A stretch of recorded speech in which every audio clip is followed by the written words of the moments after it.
Един от най-богатите бизнесмени в страната вярваше, че изживява голямата любов на живота си. Но тихо съмнение започна да разяжда ума му, тя него ли обичаше, или състоянието му. Решен да открие истината, той се дегизира като просяк и се преструва, че е загубил всичко, включително че има дъщеря, която трябва да отглежда сам. Реакцията на жената в онова елегантно кафене щеше да промени завинаги съдбата на сърцето му.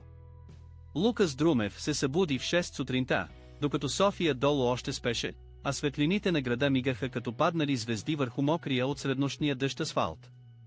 42 етажа височина, прозорци от тавана до пода, необятността на най-големия мегаполис на Балканите се простираше пред него като жива карта от възможности, които сякаш никога не се изчерпваха.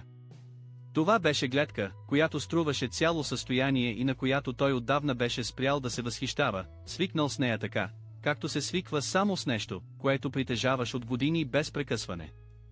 34 години. Състояние, оценено на над 4 милиарда лева. Председател на Друмев Груп, конгломерат, обединяващ технологични компании, агробизнес, инфраструктура и инвестиции, разпръснати из цяла България. Фамилията му тежеше на всяка бизнес маса в страната и Лукас беше изградил голяма част от тази тежест със собствените си ръце, наследявайки от баща си малка семейна строителна фирма и превръщайки я, за малко повече от десетилетие неуморен труд, в нещо, което съперничеше на най-големите частни групи в страната. Години наред се беше събуждал рано.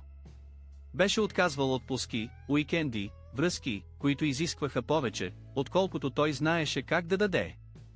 Беше поставил групата над почти всичко, включително и над самия себе си. И беше стигнал там, където искаше.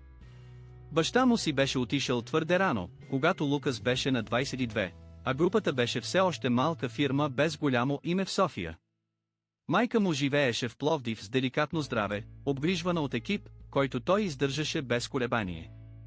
По-малкият му брат, Филип, беше строителен инженер във Варна, женен за Рената, баща на 5-годишно момиченце на име Беатрис, което Лукас посещаваше винаги, когато графикът му позволяваше, което никога не беше толкова често, колкото му се искаше.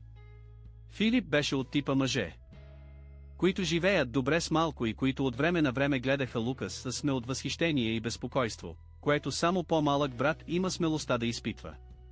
При едно скорошно посещение, докато малката Беатрис тичаше между дърветата в двора с разрушена от морския вятър коса, Филип му каза без церемонии: "Имаш всичко, Лукас. Но се притеснявам, че нямаш никого истински до себе си. Някой, който да остане." Когато сцената се промени, Лукас беше отговорил, че има Валентина. Филип беше запазил мълчание малко по-дълго от комфортното, а след това смени темата с усмивка, която съдържаше повече неща от думите.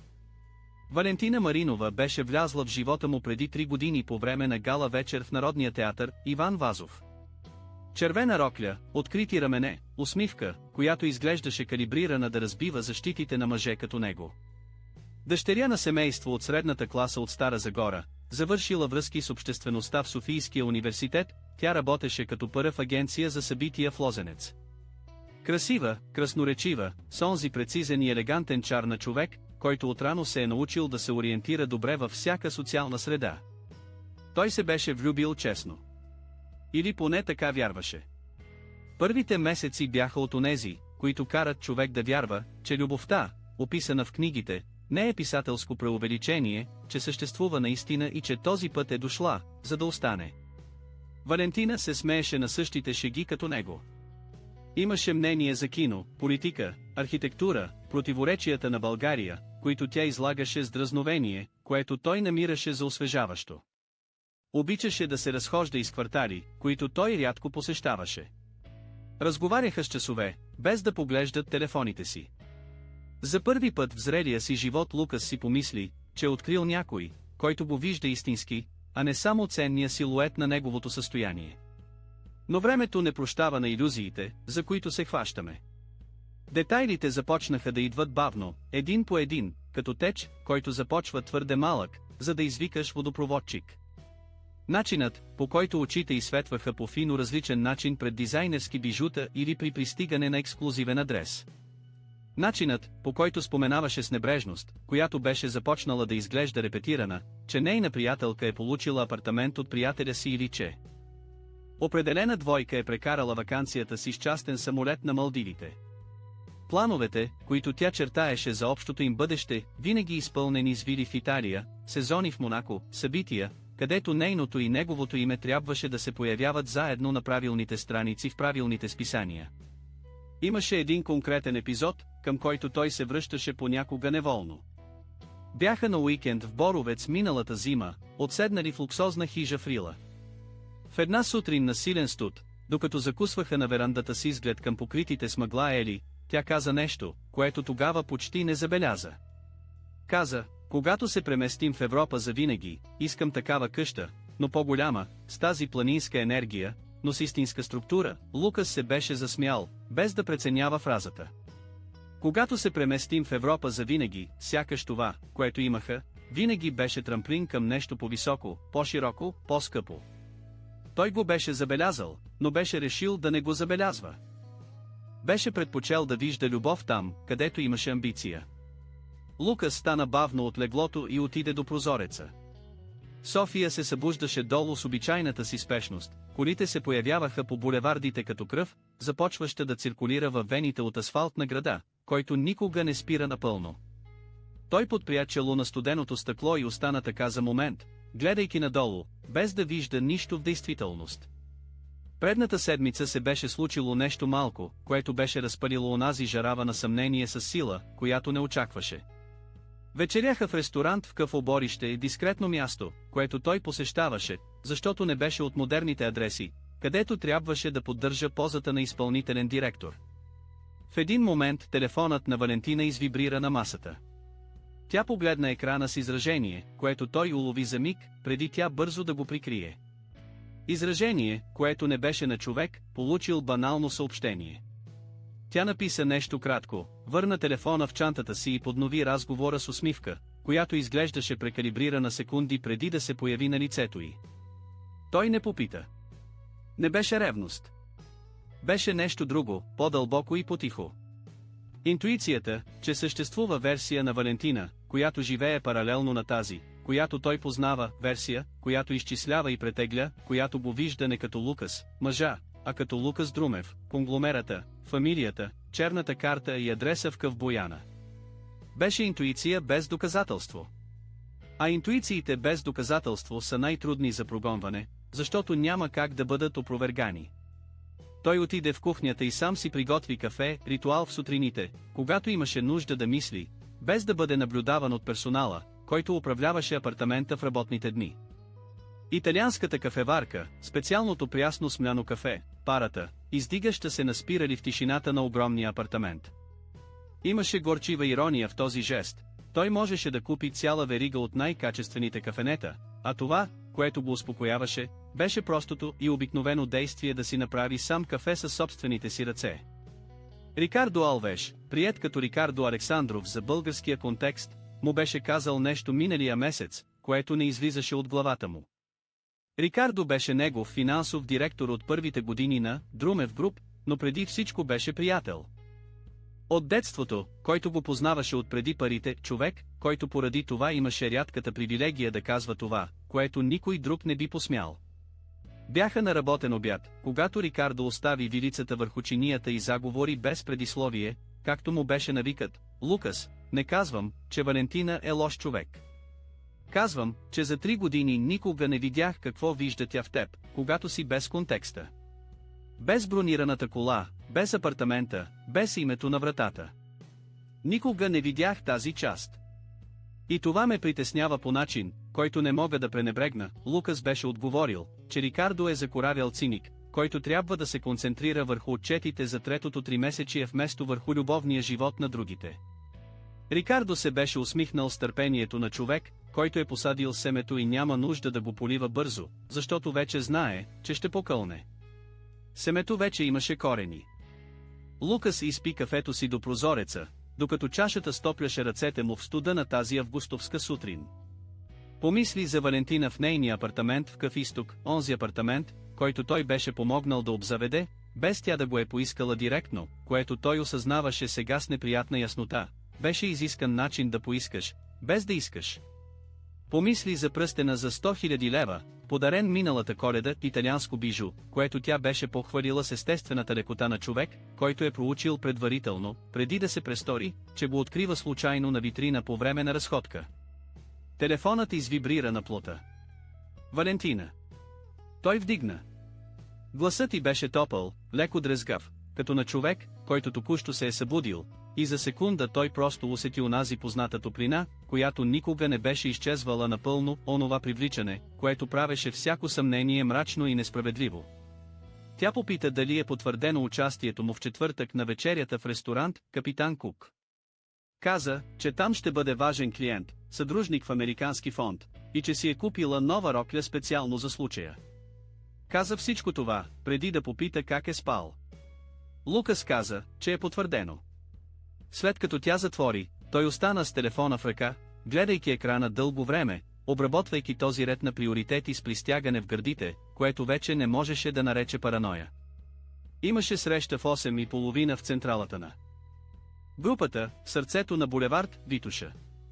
Светът на бизнеса не чакаше екзистенциални кризи. Но докато се подготвяше да излезе, една идея, която все още беше само неясна скица, започна да придобива очертания в него. Радикална идея, пресметната, студена и може би абсолютно необходима. Ако тя го обичаше истински, той трябваше да разбере веднъж завинаги. Не чрез разговори, които можеха да се тълкуват по 10 различни начина. Имаше нужда от доказателство, което никое двусмислие не можеше да замърси. Лукас Друмев беше изградил цяла империя от неясни скици. Разликата беше, че този път залогът не беше финансов баланс. Беше нещо, което никакви пари не можеха да изчислят и никаква загуба не можеше да замени.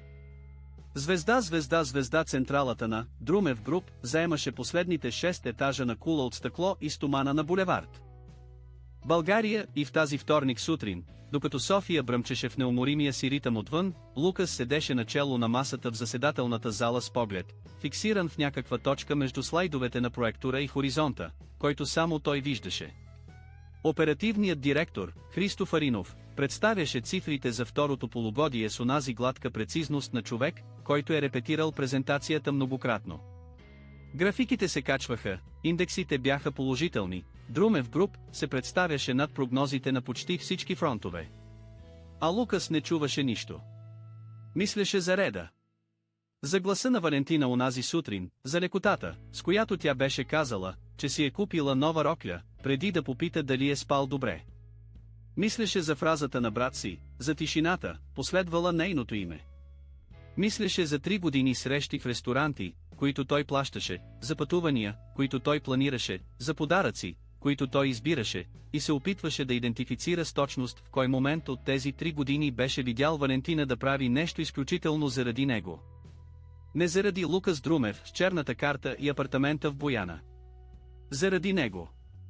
Христо завърши презентацията и последва кръг от коментари, които Лукас проследи с минимално присъствие, достатъчно, за да не компрометира срещата, но далеч от ангажираността, на която неговите директори бяха свикнали. Когато всички излязоха, Рикардо Александров остана, както правеше винаги, когато трябваше да каже нещо, което другите не биваше да чуват. Това беше навик от почти 2 десетилетия приятелство.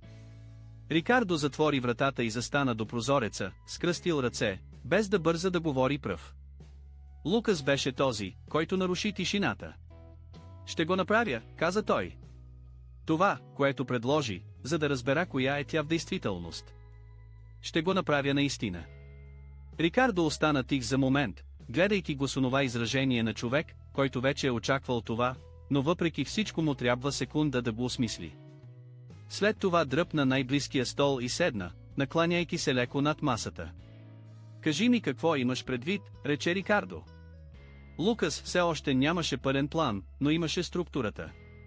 Беше мислил по пътя от офиса до тук. Идеята беше проста в своята жестокост и брутална в своята честност. Трябваше да се появи пред Валентина като това, което никога не е бил. Нямаше да е достатъчно да каже, че е загубил парите. Хората казват много неща, които не издържат, когато реалността ги удари челно. Трябваше да се появи като човек без нищо, без перспектива, без рамката на успеха, която винаги го е обграждала. Трябваше тя да види със собствените си очи коя ще избере да бъде тя, когато той няма какво да предложи. Рикардо слушаше, без да прекъсва, и когато Лукас свърши да говори, остана да гледа масата няколко секунди. Когато вдигна очи, в тях нямаше осъждане, имаше нещо по-близко до контролирана тъга. Разбираш ли, че ако тя премине теста, ще трябва да живееш с това, което си направил? Каза Рикардо. С лъжата, с теста. Това не изчезва. Знам, отговори Лукас. А ако не го премине, ще трябва да живея с 3 години илюзия. Предпочитам да знам. Предпочитам сигурната болка пред вечното съмнение. Рикардо бавно кимна, съгласявайки се без ентусиазъм. След това, с прагматизма, който го беше направил един от най-добрите финансови директори в корпоративна България, каза: добре. Ако ще го правиш, направи го както трябва. Никакви половинчати мерки. Лошо направен тест е по-лош от никакъв тест, и така започна планирането, точно там, в онази заседателна зала с изглед към Витуша, с графиките за представянето на групата, все още проектирани на стената като тиха ирония. Първата точка беше външният вид.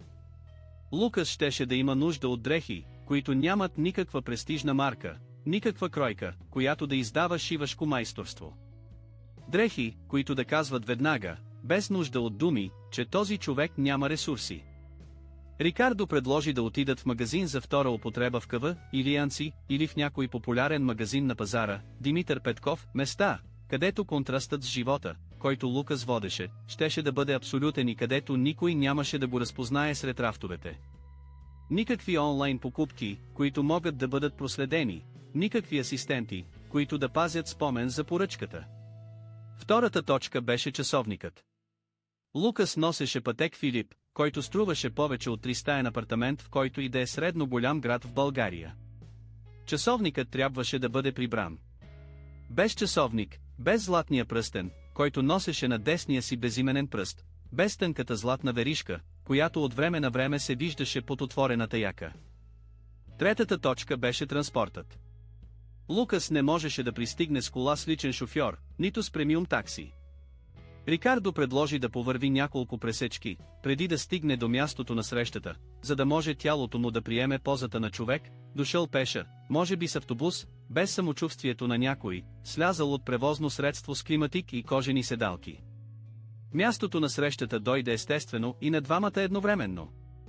Кафене, Орхидея, в Лозенец беше адресът, където Лукас и Валентина празнуваха специални моменти през 3-те си години заедно. Рождени дни, нейни професионални постижения, пътувания, които планираха в началото и развитието на една история, за която той вярваше, че е любовна. Имаше жестока поезия в това да използват точно това място за сцена.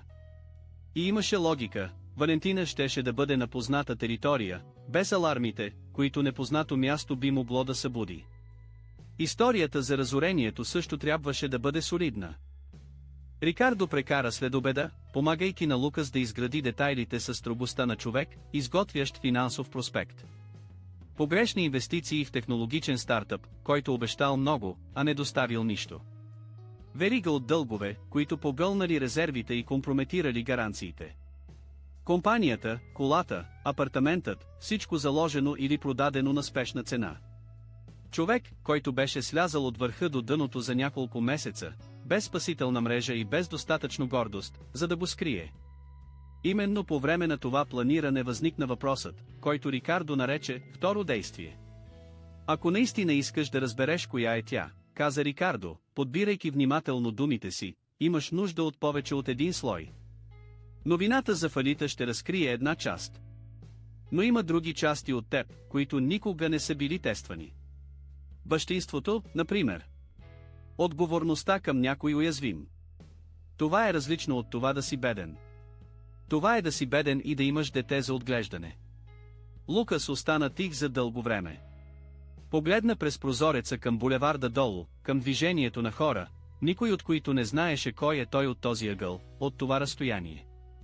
След това помисли за Беатрис, за последния път, когато я беше видял в двора на Филип във Варна, с разрушена руса коса и широко отворени сини очи, докато преследваше Пеперуда сред цветята в градината. Снимка на тази сцена съществуваше в телефона му, направена от него самия в един обикновен неделен следобед. Имам снимка на племенницата си, каза Лукас бавно. Беатрис. На 5 години, руса коса, сини очи. Изглежда като от реклама. Рикардо разбра, без да е необходимо той да довършва. Но претегли сериозно, историята с детето ще нарани по-дълбоко. Трябва да си подготвен за това, което може да дойде. Подготвен съм, каза Лукас. И в тази дума имаше решителност, която Рикардо познаваше добре, същата решителност, с която Лукас беше подписвал рискови договори, вземал непопулярни решения, прекарвал нощи над таблици, когато всички го съветваха да се оттегли. Когато Лукас Друмев казваше, че е подготвен с онзи специфичен тон, Рикардо знаеше, че няма аргумент, който да го накара да промени курса. Останаха в залата до края на следобеда, изпипвайки всеки детайл. Рикардо щеше да се погрижи да бъде на разположение по телефона по време на срещата, в случай на непредвидени обстоятелства.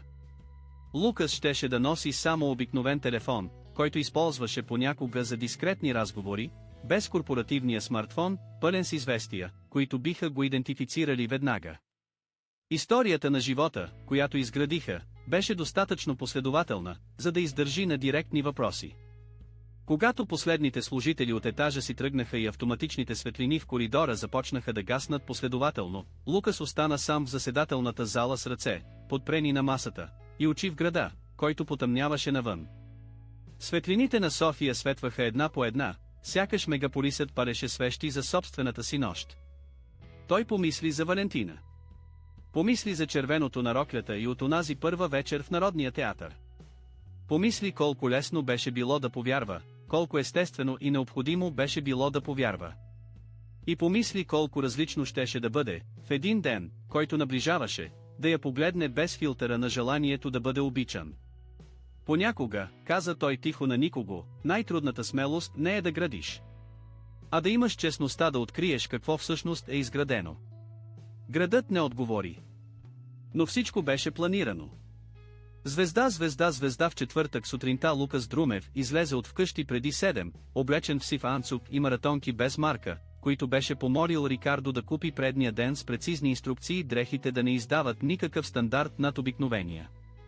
Слезе с товарния асансьор, заобиколи главния вход на сградата и хвана обикновено такси от улицата, без да поръчва през приложение, за да не остави следа в историята. Даде адреса на един пазар в КВ, Люлин, като дестинация и шофьорът дори не вдигна очи от телефона си, прикрепен към таблото, за да погледне пътника. Това вече беше различно преживяване. През последните години всеки път, когато Лукас влизаше в превозно средство, някой го чакаше, билото Емил, неговият шофьор от 16 години, билото рецепционистката на сградата, предвиждаща пристигането му. Винаги имаше някой, който го разпознаваше, който коригираше позата си, който се усмихваше с онази премерена почит, която парите предизвикват у хората наоколо, без никой от тях да забелязва, че го прави. В таксито тази сутрин той беше просто още един софиянец без лице, отиващ към Люлинфа. Работен ден. Шофьорът не му се усмихна.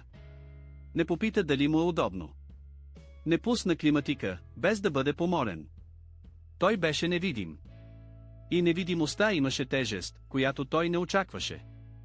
Пазарът се събуждаше рано и шумно, както винаги, тротуарите вече бяха пълни с товарни колички, бари с платове, продавачи, които викаха цени, и потребители, които се пазаряха на висок глас без неудобство.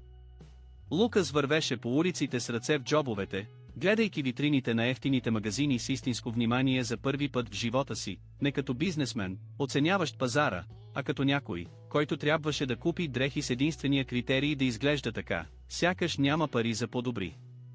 Влезе в магазин за втора употреба, който показваше цените на фасадата си с големи червени букви. Продавачката, жена на около 40 с вързана коса и ефикасно изражение, го погледна със същото внимание, което отделяше на всеки друг клиент, нито повече, нито полко. В очите й нямаше разпознаване.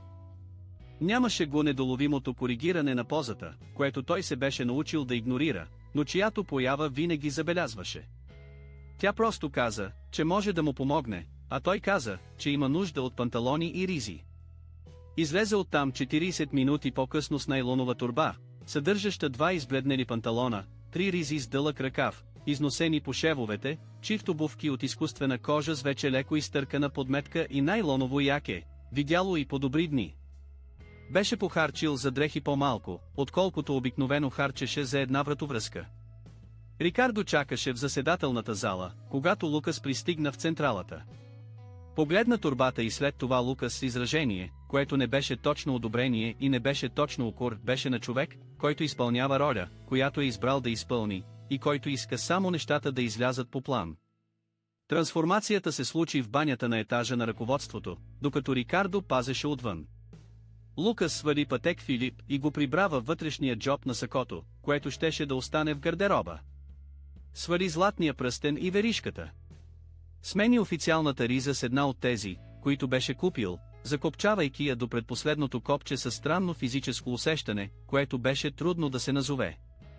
Дрехите имаха различен допир, различно тегло, лек мирис на склад, който никой омекотител не можеше да изличи напълно. Когато се погледна в огледалото, разпозна собственото си лице, но не разпозна човека, в когото лицето беше облечено. Беше непознат. И непознатият изглеждаше точно така, както трябваше да изглежда. Рикардо почука на вратата и когато Лукас отвори, приятелят му остана да го гледа дълго време, преди да каже със сух глас: "Работи." "Изглеждаш като друг човек." Лукас не знаеше дали това е комплимент или тъжно наблюдение. Снимката на Беатрис беше отпечатана на обикновена хартия, размер 10 на 15, без рамка. Лукас беше избрал снимката, която беше направил онзи следобед във Варна, най-новата, която имаше на племенницата си, застанала сред цветята в градината на брат му, усмихната на нещо извън кадъра с онази спонтанност на дете, което не знае, че го снимат. Русата коса на вятъра, сините очи, наследени от баба и по бащина линия, изражение на безгрижна радост, което беше точно обратното на това, което Лукас се канеше да направи с този образ. Той сгъна снимката и я сложи в джоба на износената риза. Усети нещо, което не искаше да назовава твърде много, но което беше близо до превантивно разкаяние. Обади се на Валентина в 11 сутринта. Гласът й прозвуча изненадан от обаждането, тъй като те обикновено общуваха повече чрез съобщения през деня. Той каза, че трябва да се срещнат, че има нещо важно, което трябва да каже лично и че не може да чака. Тя замълча за 2 секунди и той си представи изражението и от другата страна на линията, опитвайки се да разшифрува тона на гласа му. Когато тя попита дали всичко е наред, той каза, че не, че много държи тя да отиде в кафене, Орхидея, в 3 следобед. Последва пауза. След това гласът й стана мек, загрижен в точната мяра, и каза, че разбира се, ще бъде там, че могат да поговорят.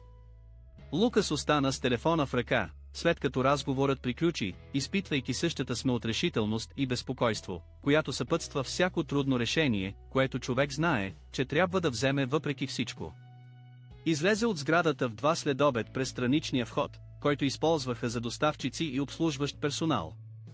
Портиерът на смяна, който го познаваше добре от толкова години, го погледна с объркано изражение за миг, като човек, който вижда нещо познато, но не може да локализира къде го е виждал преди. Лукас мина, без да каже нищо, с леко прегърбени рамене в жест, който беше упражнявал пред огледалото и който разваряше изправената поза на изпълнителен директор, която носеше в тялото си от години. Разходката от офиса до кафене, Орхидея, отнемаше около 20 минути пеша, минавайки през сърцето на Лозенец, с неговите тротуари и стари дървета, които хвърляха сянка над бутиците и ресторантите за бизнес обяд. Лукас беше изминавал този маршрут десетки пъти, но винаги с кола, пристигайки и заминавайки за броени минути, без да вижда града отвътре навън, както го виждаше сега, вървейки бавно, с обувките с тънка подметка, които нямаха никакво омекотяване. 2 добре облечени жени минаха покрай него, без да отклонят поглед. Доставчик с велосипед почти го блъсна на ъгъла и не се извини, просто свирна с клаксона и продължи. Мъж в костюм, когото не познаваше, го пресече на тротуара и го погледна директно с онова бързо изражение на неволна оценка, което хората правят на тези, които не представляват нито заплаха, нито интерес, и отклони поглед, преди Лукас да успее да регистрира дали има нещо отвъд безразличието. Беше различно от това да си богат и да ходиш в костюм. Беше различно от всичко, което познаваше. Градът имаше друга текстура, когато не беше никой в него. Кафене, орхидея, се намираше на дискретен ъгъл в Лозенец, с фасада от тъмно дърво и саксии с бели орхидеи, които придаваха на мястото атмосфера на култивирана интимност. Лукас беше довел Валентина за първи път в това кафене в 5-тия месец от връзката им, в един неделен следобед, когато вареше леко и те бяха останали 3 часа, разговаряйки за нищо важно с интензивността на хора, които все още се откриват един друг.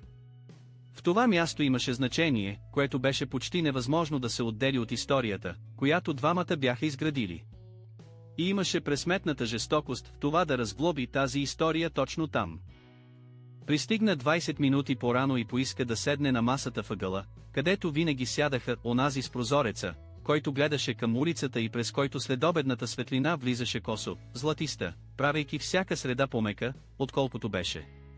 Сервитьорът, млад мъж, когато Лукас не разпозна, се отнесе към него с механичната ефективност, запазена за клиенти с обикновен вид.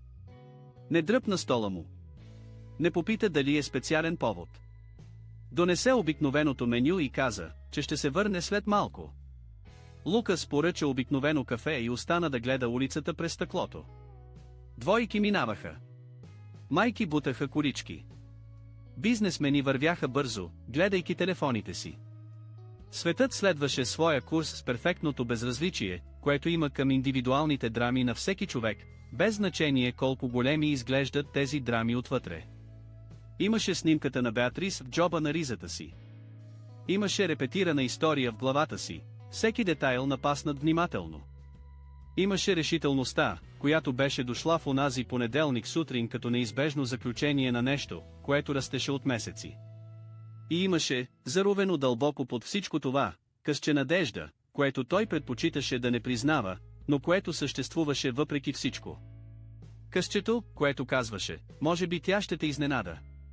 Може би всичко, което си мислил, е грешно. Може би тя ще дойде, ще види обикновения човек, седнал на обичайната маса, и първото нещо, което ще каже, ще бъде името ти с любов. Той изпи кафето си бавно, сам на онази маса, която пазеше 3 години спомени, и зачака.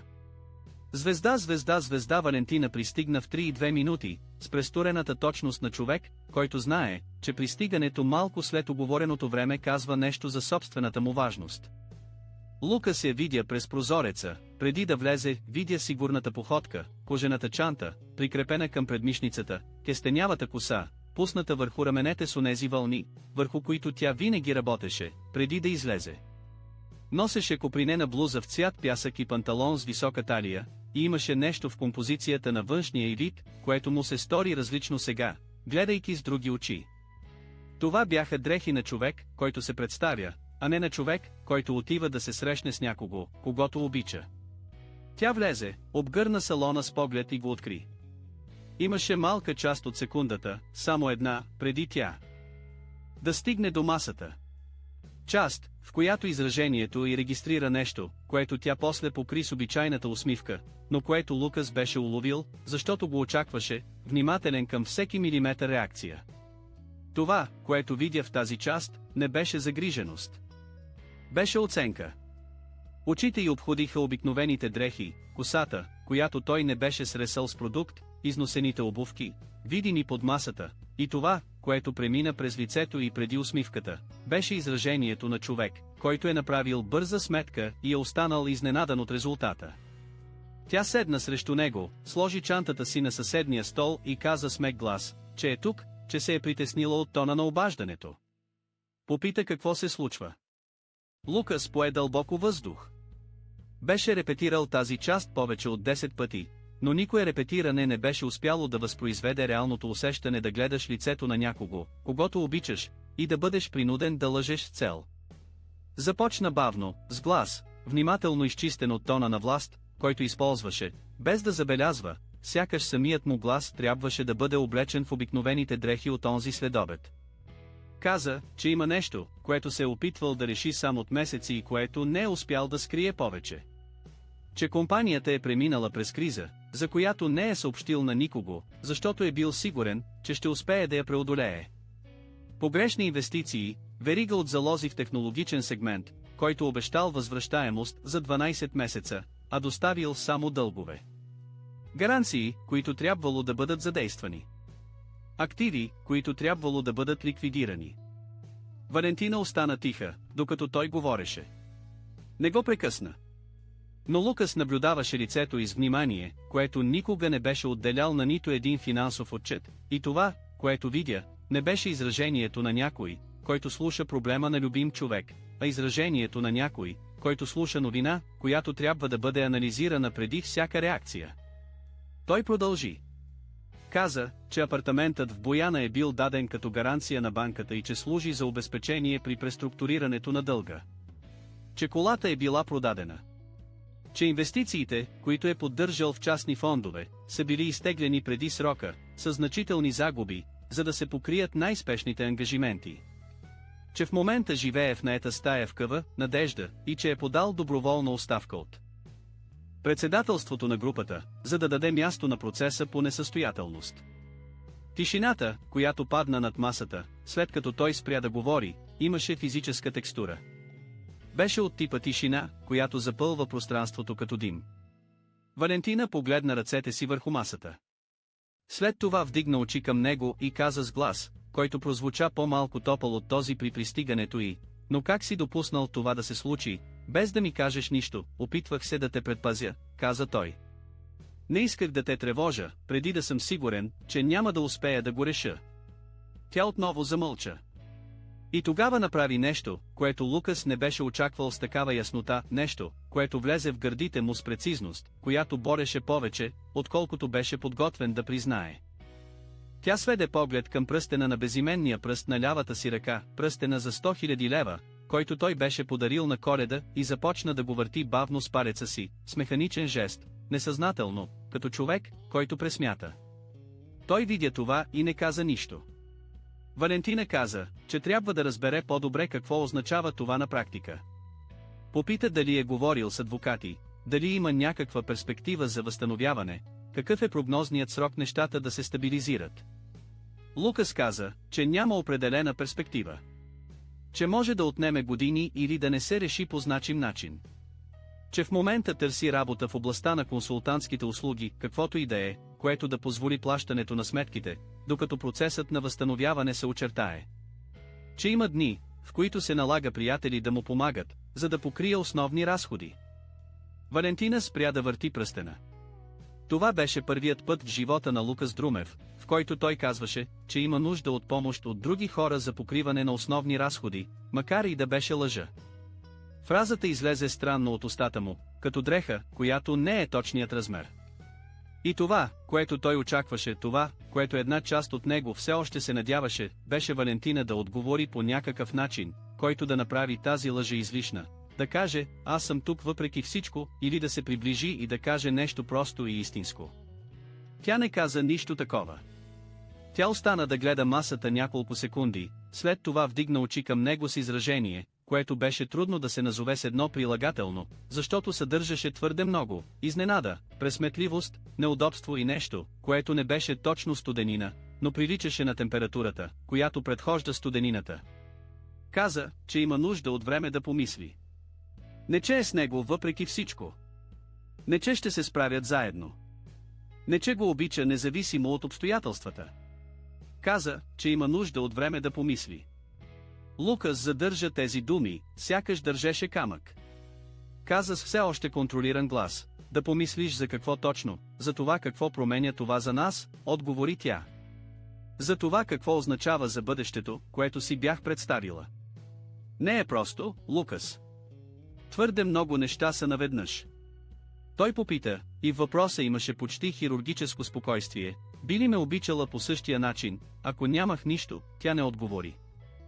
Веднага. Погледна чашата с кафе, която сервитьорът беше донесъл, без никой от двамата да е поискал, автоматичната учтивост на мястото към клиенти, които сякаш имаха нужда от нещо в ръцете си. След това каза, че любовта не е нещо отделно от реалния живот, че никой не живее само от чувства без структура, че тя е изградила визия за бъдещето, която е свързана с това, което са били заедно, и че сега се опитва да разбере как да преизгради тази визия. Лукас я слушаше. Всяка дума. Чуваше и това, което не се казваше, което беше по-обемно от казаното. Чуваше отсъствието на «оставам с теб». Чуваше отсъствието на «всичко е наред, ще решим това заедно». Чуваше постоянното присъствие на «аз», бъдеще и структура и последователното отсъствие на «ние». Каза, че разбира. Каза го със спокойствие, което струваше повече от всяка преговорна сделка, която някога беше водил. Тя каза, че не иска да бъде груба, че е била изненадана и че има нужда от пространство, за да го преработи. Че ще се обади веднага, щом помисли по-добре. Че не иска да решава нищо в разгара на момента. Лукас се погледна за момент, без да каже нищо. Погледна пръстена на пръста й, който тя беше спряла да върти, но който продължаваше да се вижда върху масата. Погледна марковата чанта, която й беше подарил за рождения ден, поставена на съседния стол като предмет, който не осъзнава собствения си произход.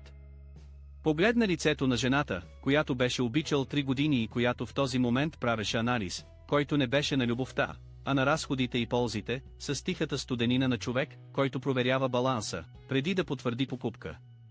Каза, че всичко е наред, че тя може да помисли. Каза го без сарказъм, без треперене, със същото изтощено спокойствие на човек, който вижда потвърдено нещо, което не е искал да бъде истина. Тя стана, сложи чантата на рамото си, каза, че ще се свърже с него. Последва кратка целувка по блузата, не по устата, като човек, който приключва среща, а не среща с някого, когото обича.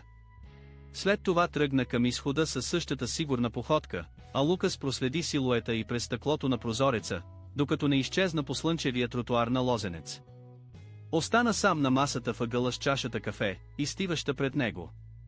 Златистият следобед, който влизаше през прозореца, продължаваше да бъде красив, безразличен, точно такъв, какъвто беше, когато бяха двамата, и продължаваше да бъде сега, когато беше само той.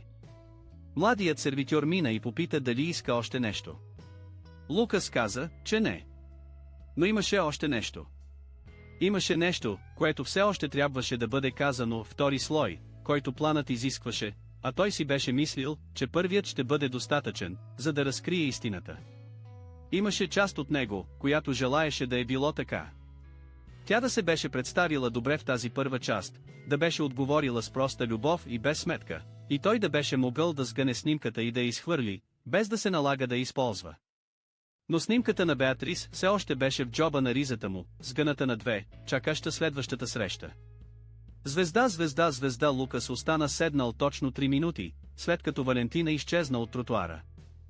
Броеше на ум, без да забелязва, че брои, докато умът му преработваше онази тишина, която тя беше оставила след себе си, сякаш беше забравен предмет върху масата.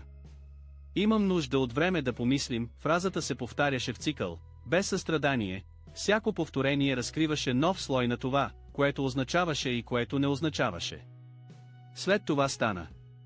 Остави парите на масата, смачкани банкноти, които беше извадил от обикновен портфейл от изкуствена кожа, който Рикардо беше купил заедно с дрехите, и излезе. Следобедът в Лозенец го посрещна с онзи специфичен аромат на квартала, на цветя, асфалт и климатици на магазини за скъпи дрехи, който друг път миришеше на привилегия, а сега миришеше просто на град, който не знаеше, че той съществува. Валентина беше на малко повече от пресечка разстояние, вървейки към булеварда, вероятно търсейки такси през приложение. Лукас закрачи бързо, без да тича, извиквайки името й с твърдост, която тя разпозна, защото спря още преди да се обърне. Тя се обърна с изражение, което беше сме от изненада и лошо прикрито нетърпение. Лукас стигна до нея и каза, че има още нещо, което тя трябва да знае. Че не е успял да го каже по-рано, защото е било трудно да го облече в думи, но че е част от това, което се случва в живота му, и тя има право да знае. Тя въздъхна леко, оправи чантата на рамото си и каза, че слуша. Върнаха се на масата въгъла в кафене, орхидея, в мълчание. Младият сервитьор ги видя да се връщат с неутрално изражение и отнесе използваната чаша без коментар. Лукас седна, а Валентина седна срещу него с позата на човек, отпуснал 5 допълнителни минути в натоварен график. Той бавно бръкна в джоба на ризата си. Усети сгънатата хартия между пръстите си и остана така за секунда, със снимката в затворената си ръка върху масата, гледайки Валентина с изражение, което тя вероятно изтълкува като колебание, но което всъщност беше последната пауза преди стъпка, от която нямаше връщане назад. Отвори ръката си. Снимката на Беатрис остана върху бялата покривка на масата в кафенето под златистата следобедна светлина, и момиченцето на хартията се усмихваше безгрижно на нещо извън кадъра, с руса коса на вятъра и сини очи, блестящи с онази специфична радост на детството, което не знае, че е наблюдавано. Лукас каза, че винаги е знаел за съществуването на момиченцето. Че е имал кратка връзка с жена в Пловдив, преди да познава Валентина, и че от тази връзка се е родило това дете. Че майката е преминала през тежък здравословен проблем, който я оставил неспособна да се грижи за дъщеря си сама, и че момиченцето живее с него сега. Че е на 5 години, казва се Беатрис и е, в това корабокрушение на живота му, единственото нещо, което все още му принадлежи истински. Валентина погледна снимката. Лукас наблюдаваше лицето и с цялото внимание, което имаше всеки мускул, всяко микроизражение, всеки детайл, който човешкото лице предава, когато не е напълно под контрола на това, което изпитва. И това, което видя, беше недвусмислено. Не беше изненада, не беше състрадание, не беше естественият импулс на някой, който обича, да се приближи и да каже, че ще помогне. Това, което видя, беше погнуса. Чиста, видима, неволна. Погнуса, която премина през лицето и като сянка на облак, бърза, но абсолютно ясна за този, който гледаше с отворени очи. Тя вдигна очи от снимката към него. Лукас, каза тя с глас, който беше загубил всяка пресметната мекота и който сега имаше директна твърдост, която той никога не беше чувал преди в този тон, това е твърде много наведнъж.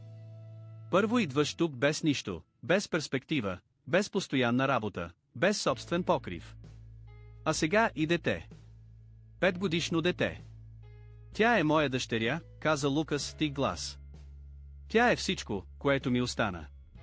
Валентина остана да гледа масата няколко секунди.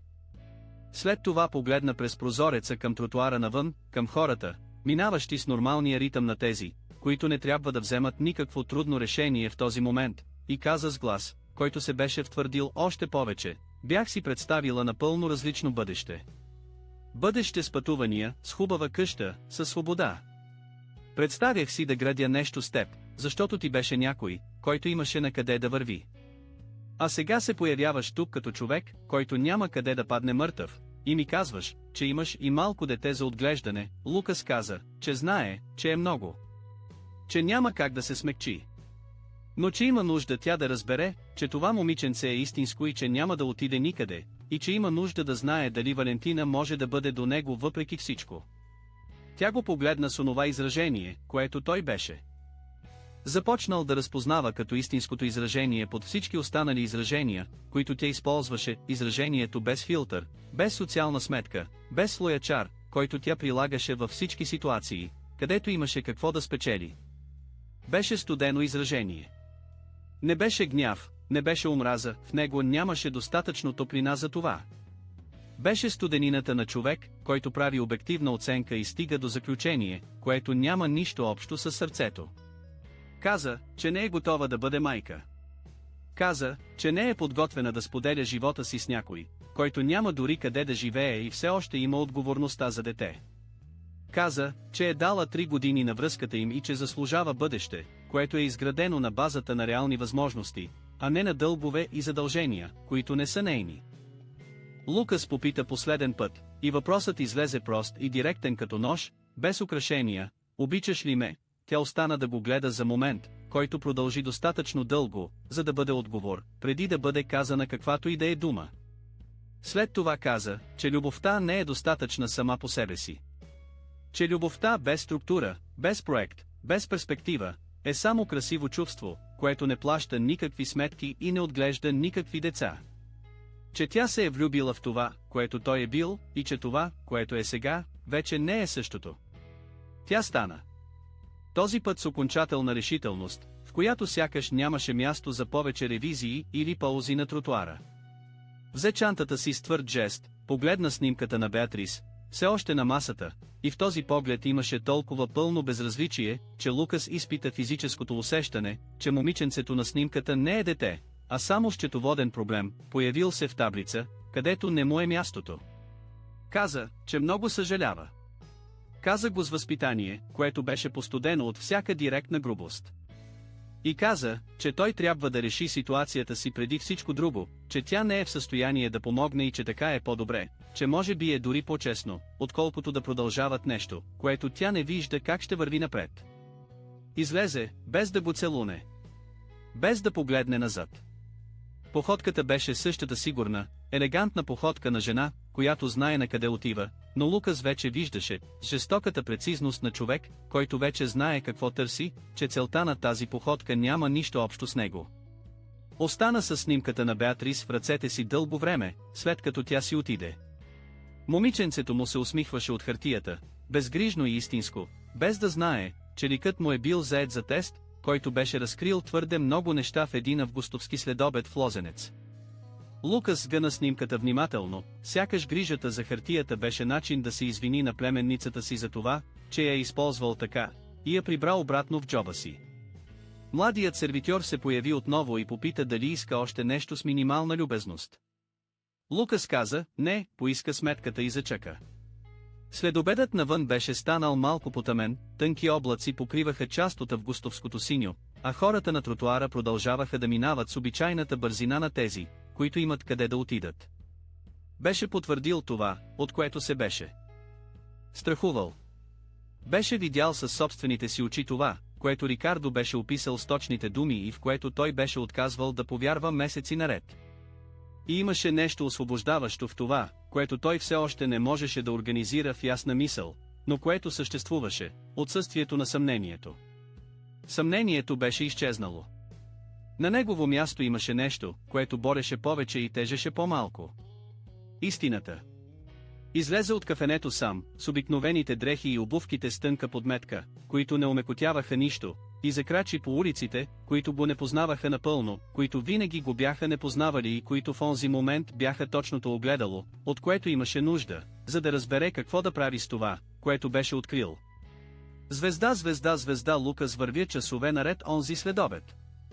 Прекоси Лозенец, мина покрай НДК, премина през центъра, без да влиза в собствената си сграда, избягвайки местата, където биха го разпознали и върнали в света, който временно беше изоставил.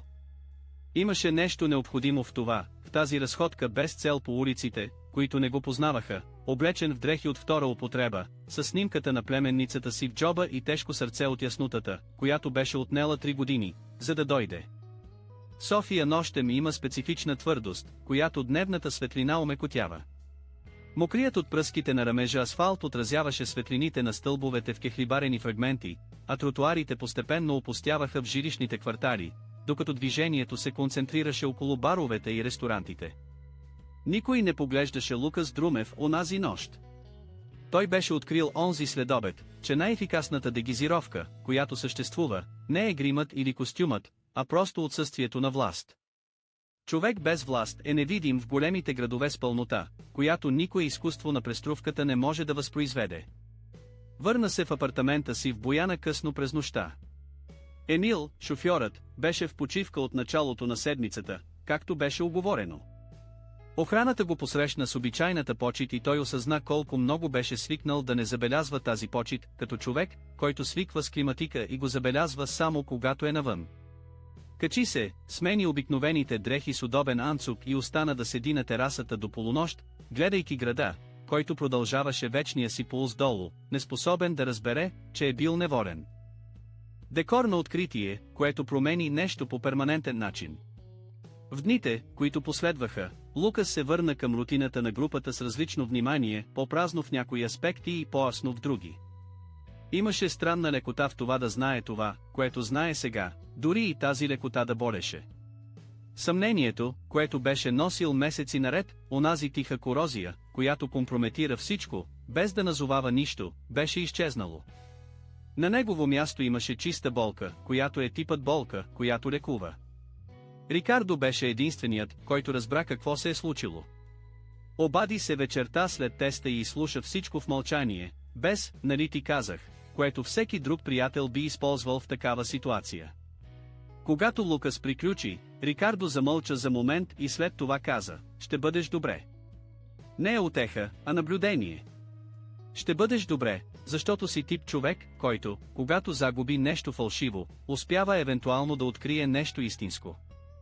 След това затвори без протокол за сбогуване, както му беше навикът в разговори, в които вече е казано каквото трябва.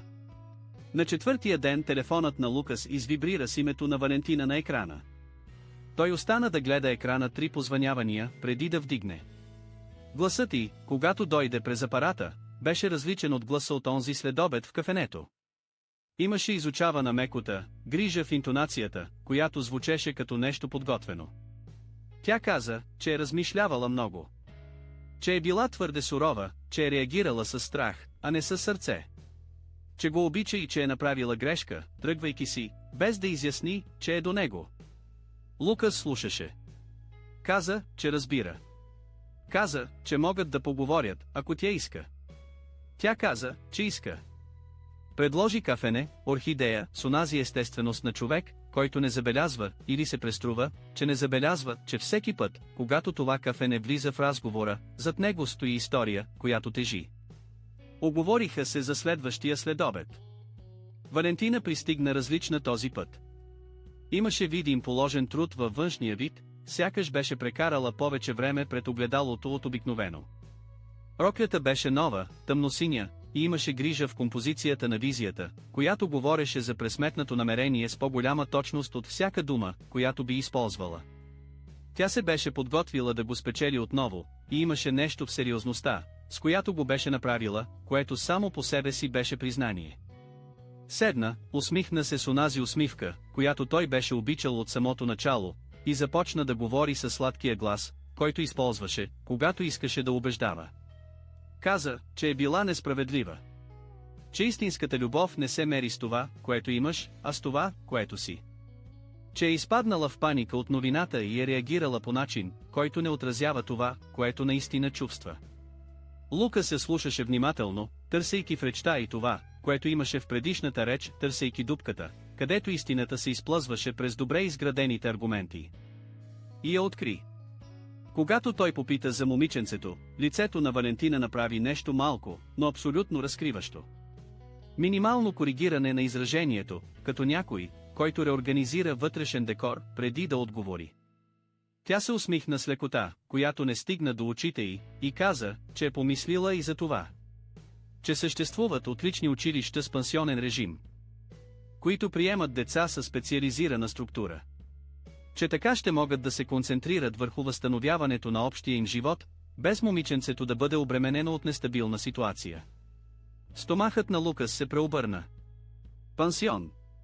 Тя се беше върнала, защото беше преизчислила вероятността той да се възстанови, беше заключила, че инвестицията все още си струва риска, и беше дошла с план, който включваше управлението на детето по най-удобния начин за сценария, който беше начертала за двамата.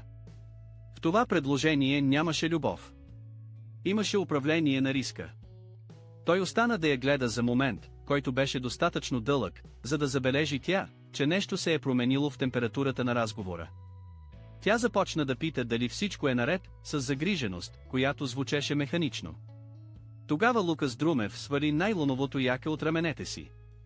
Под якето от втора употреба имаше безупречно изгладена риза от египетски памук, бяла, с инициалите ЛД, дискретно избродирани на левия маншет по начина, по който неговият шивач от 20 години беше избрал и който той никога не беше променял. Той сгъна якето върху съседния стол със спокойствието на човек, който сваля костюм, изпълнил своята функция. Валентина остана да гледа ризата с объркано изражение, което започна да се превръща в нещо друго, докато той бръкна в джоба на панталона си и извади портфейла си. Не портфейла от изкуствена кожа, който беше използвал през последните дни, а портфейла от фина италианска кожа, който носеше обикновено, от който извади черната карта, която неговата банка запазваше за клиенти със състояние над 100 милиона лева. Постави картата на масата. След това извади корпоративния си телефон, който беше останал във вътрешния джоб на панталона през цялото това време, отвори извлечението от основната сметка и постави екрана, обърнат към нея, върху бялата покривка на масата. 8-цифрена сума. Колона от числа, които не оставяха съмнение какво означават. Валентина остана да гледа екрана. След това картата. След това ризата с избродираните инициали на маншета. Лицето й измина разстоянието между объркването и шока със скорост, която остави малко място за интерпретация. Никога не съм губил нищо, каза Лукас с глас, който беше възвърнал естествения си тон, без прикритието, което беше прилагал през последните седмици. Друмев Груп се справя по-добре от всякога. Апартаментът в Бояна продължава да е мой. Колата продължава да е в гаража с Емил. Дрехите бяха от втора употреба. Историята беше постановка. Детето от снимката е племенницата ми, дъщеря на брат ми Филип, жива и здрава във Варна с родителите си. Валентина остана тиха за няколко секунди, които се сториха много по-дълги, отколкото бяха. Тогава изражението й се промени за трети път онзи следобед и този път беше най-честното от всички, защото беше най-неконтролируемото. Объркването изчезна и дойде ярост, която се изкачи по лицето и отдолу нагоре като температура, зачервяване по раменете, врата, бузите, очите, които изведнъж имаха интензивност, която никога досега не беше присъствала там. Тя каза, че той е луд. Че е загубил ума си напълно. Че няма абсолютно никакво право да прави това с нея. Че е жестокост, че е неуважение, че 3 години не заслужават капан. Лукас отговори със спокойствие, което му беше струвало повече да открие, отколкото всяка бизнес преговори в живота му. Каза, че е имал право да знае. Правото да разбере дали е обичан като мъж или като състояние. Че се е опитвал да убеждава себе си месеци наред, че няма нужда да знае, че съмнението е било жестокост към самия него и че е стигнал до точката, в която несигурността е била по-лоша от всяка възможна истина. Валентина стана с рязко движение, което накара стола да изкърца по дървения пот.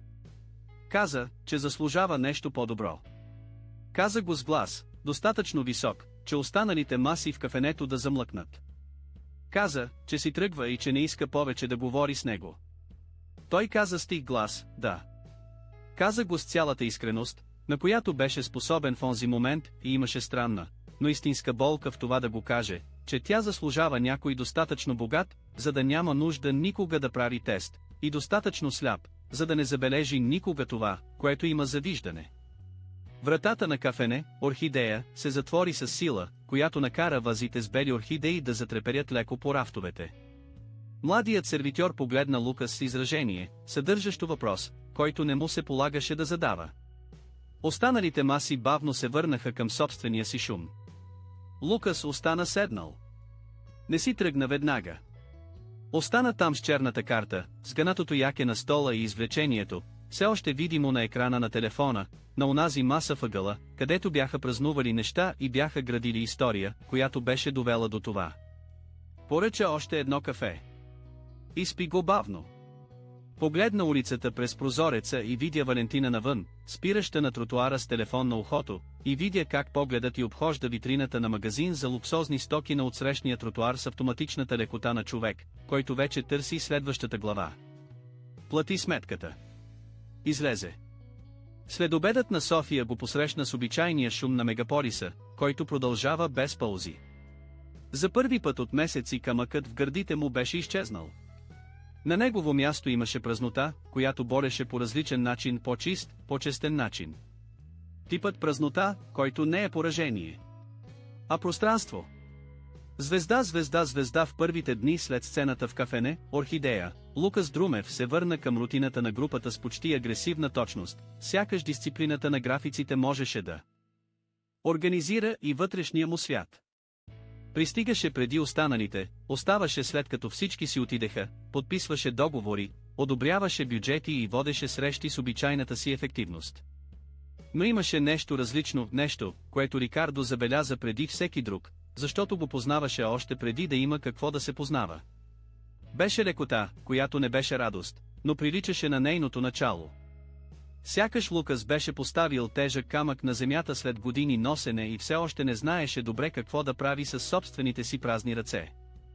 Валентина не влезе повече в контакт след тряснатата врата.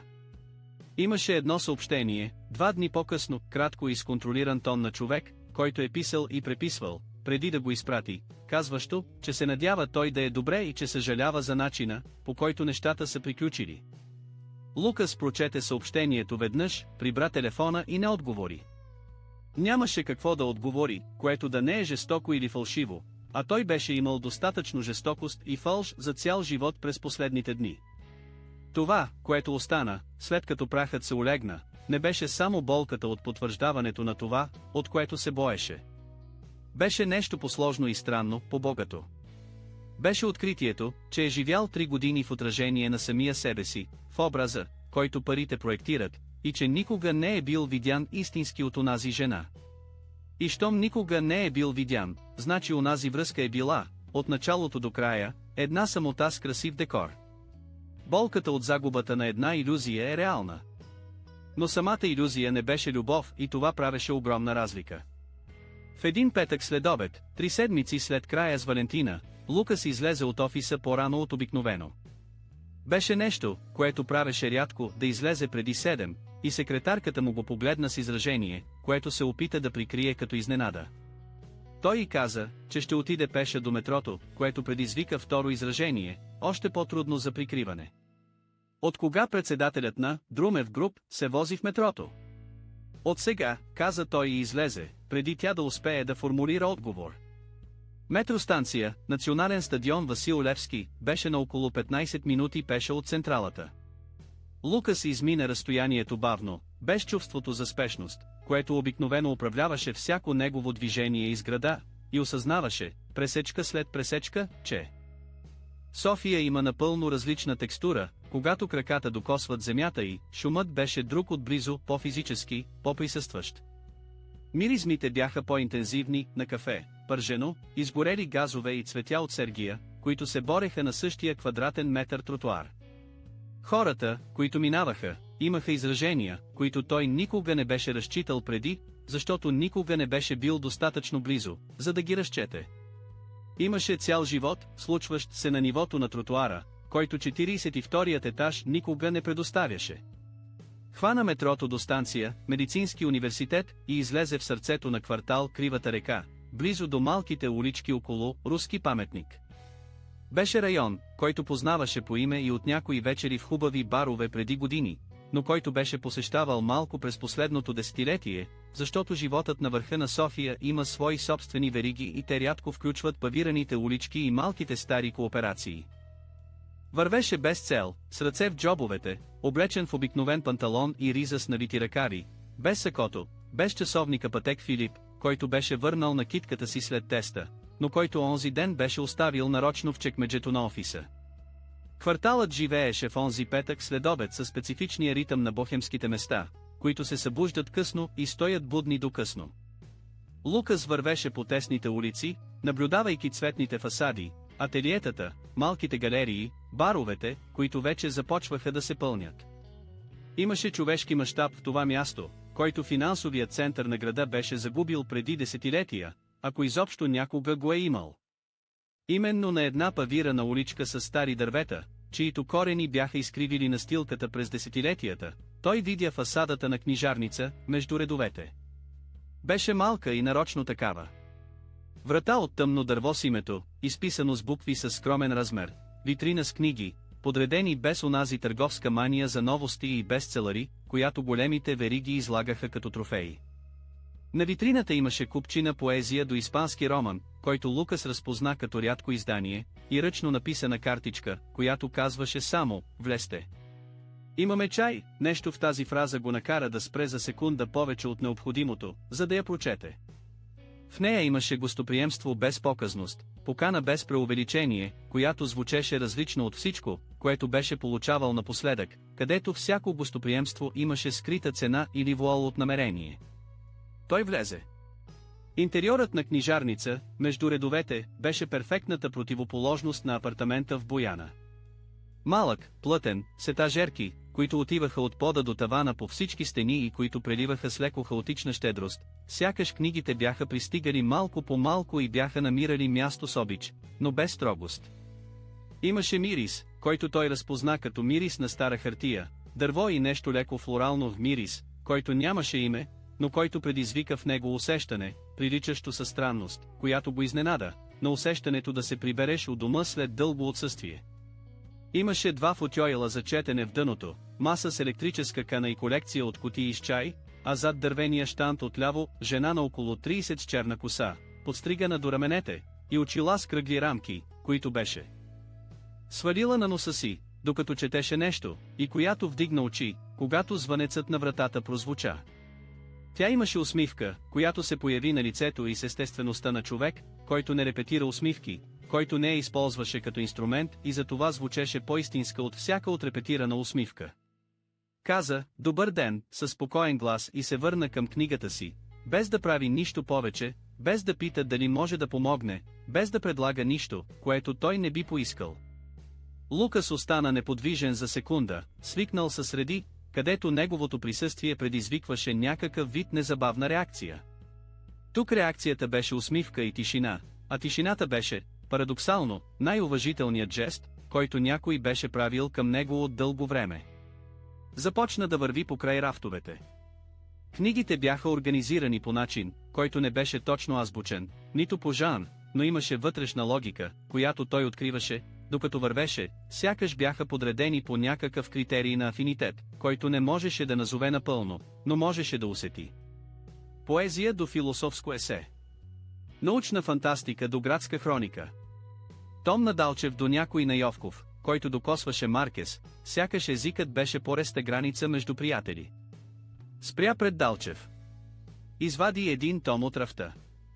Беше старо издание на стихосбирка с избледнял гръб и надпис с морив на заглавната страница, който казваше само: "За когато нощта е дълга", без дата, без подпис. Занесе книгата до щанда. Жената с кръглите очила отново вдигна очи и погледна Тома с изражение на истинско разпознаване, като някой, който вижда скъп предмет да отива в добри ръце. "Добър избор", каза тя. Този тук чакаше правилния собственик доста време. Лукас не знаеше защо тази фраза предизвика в него нещо, което не успя да идентифицира точно, но което остана. Плати, получи Тома, завит в крафт хартия с обикновен ластик, и излезе обратно на павираната улица, където старите дървета хвърляха сянка над края на следобеда. Вървя две пресечки, преди да спре и да отвори книгата на първата страница. Препрочете надписа с молив. "За когато нощта е дълга", затвори книгата, задържа я в ръцете си за момент и погледна назад към книжарница, между редовете, чиято врата от тъмно дърво се беше върнала към тишината отпреди. Щеше да се върне. Не знаеше кога, но знаеше, че ще се върне. Звезда, звезда, звезда върна се следващия вторник. Беше си казал, че няма бърза работа, че това е просто книжарница като всяка друга, че импулсът да се върне е просто импулс на някой, открил приятно място в град, който има малко такива. Но в понеделник вечерта препрочиташе Далчев на терасата на апартамента си с шума на София 42 етажа подолу и имаше нещо в плътността на онези стихове, в начина, по който поетът успяваше да каже най-тежките неща с най-голяма лекота, което правеше книгата да изглежда като прекъснат разговор, търсещ продължение. Пристигна в книжарница, между редовете, в 4 следобед с обикновено такси, без бронирания джип, който обикновено би се движил по тези улици с власт, създаваща пространство, преди да го поиска. Звънецът на вратата прозвуча и жената зад щанда вдигна очи от кръглите си очила както първия път, но този път в погледа и имаше разпознаване, онова минимално добавяне на изражение, което човешкото лице посвещава на някой, който се е върнал. "Върнахте се", каза тя с тон, който не беше нито изненада, нито пресметнато задоволство, а просто наблюдение. "Върнах се", каза Лукас. А след това, защото изглеждаше естествено да каже нещо повече и защото имаше нещо в тишината на това място, което правеше думите по-честни, книгата ме отведе на други места, където тя не отива, затова трябваше да дойда да потърся продължението. Тя свали очилата от носа си, жест, който изглежда използваше, когато се канеше да отдели истинско внимание на нещо, и попита какво точно търси. Не със спешността на продавач, който трябва да затвори продажбата, а с искреното любопитство на някой, който обича предизвикателството. Лукас остана момент без отговор, не защото нямаше думи, а защото осъзна, че честният отговор не беше списък от автори или жанрове. Беше нещо по-трудно за формулиране и което имаше малко общо с литературата в тесния смисъл. Търся неща, които изглеждат истински, каза той накрая. Които не се опитват да убеждават в нищо. Които просто съществуват и те оставят да съществуваш заедно с тях. Тя остана да го гледа за секунда с изражение, което той не успя да класифицира напълно, но което приличаше на изражението на човек, чул нещо, което не е очаквал да чуе по начин, по който не е очаквал да го чуе. След това стана от стола зад щанда, премина през пространството между етажерките с лекотата на човек, познаващ всеки сантиметър от това място наизуст, и спираше тук и там, вземайки томове, оценявайки ги с ръце още преди да ги отвори, връщайки някои, запазвайки други. Върна се на щанда с купчина от 4 книги. Нито една не беше ново заглавие. Нито една не беше в списъка на най-продаваните на която и да е голяма книжарница. Имаше един Радичков, стара редакция на Блага Димитрова, антология на българската класика и роман на съвременен автор, който тя представи, казвайки само, този тук ще изиска нещо от вас. Но ще си струва, Лукас погледна купчината и после нея. Попита как е разбрала, че ще бъдат точно тези. Тя се усмихна с лекотата на човек, който има отговор, но предпочита другият да стигне до него. Каза, че от години избира книги за непознати и че това, което човек търси, когато казва, че иска нещо истинско, обикновено е едно и също нещо с различни имена. Каза, че ако е сгрешила, той може да се върне с всяка от тях и тя ще я смени без въпроси. Каза го с естествеността на човек, който не прави търговска отстъпка, а прави обещание. Лукас купи и 4. И остана. Не си тръгна веднага след плащането, както беше направил първия път. Остана подпрян на съседната етажерка, разлиствайки Радичков, докато следобедът навън потъмняваше, и от време на време казваха нещо един на друг за това, което той четеше, или за книгата, която тя беше започнала да чете зад щанда. В тези кратки размени имаше специфичното качество на разговорите между хора, които все още се откриват, но вече усещат, че има нещо за откриване. В някакъв момент тя вдигна очи и каза: "Никога не ми казахте името си, Лукас", каза само той. Протегна ръка и тя я стисна с твърдо здрависване, което не беше нито отпуснатото здрависване на някой, представен на важен непознат, нито прекаленото стискане на някой, който иска да впечатли. "София", каза тя. А после, защото изглеждаше логично да го каже, "Тази книжарница е моя от 3 години. Преди работех в голямо издателство в центъра, бях редактор. Печелех добре, пътувах по панаири, имах титлата и всичко, което идва с нея. Един ден спрях и осъзнах, че работя за изграждането на мечтата на някой друг. И дойдох да изградя своята." Лукас остана с тази фраза за дълго време. Естествеността, с която тя беше казала това, без драма, без нуждата той да валидира решението и, като човек, разказващ факт от собствената си биография със спокойствието на някой, който вече се е помирил с нея. Попита дали е било трудно. Тя помисли върху въпроса, сякаш го приемаше сериозно, което беше, осъзна той, една от характеристиките й, тенденцията да се отнася към всеки въпрос така, сякаш наистина заслужава отговор, а не просто някакъв отговор.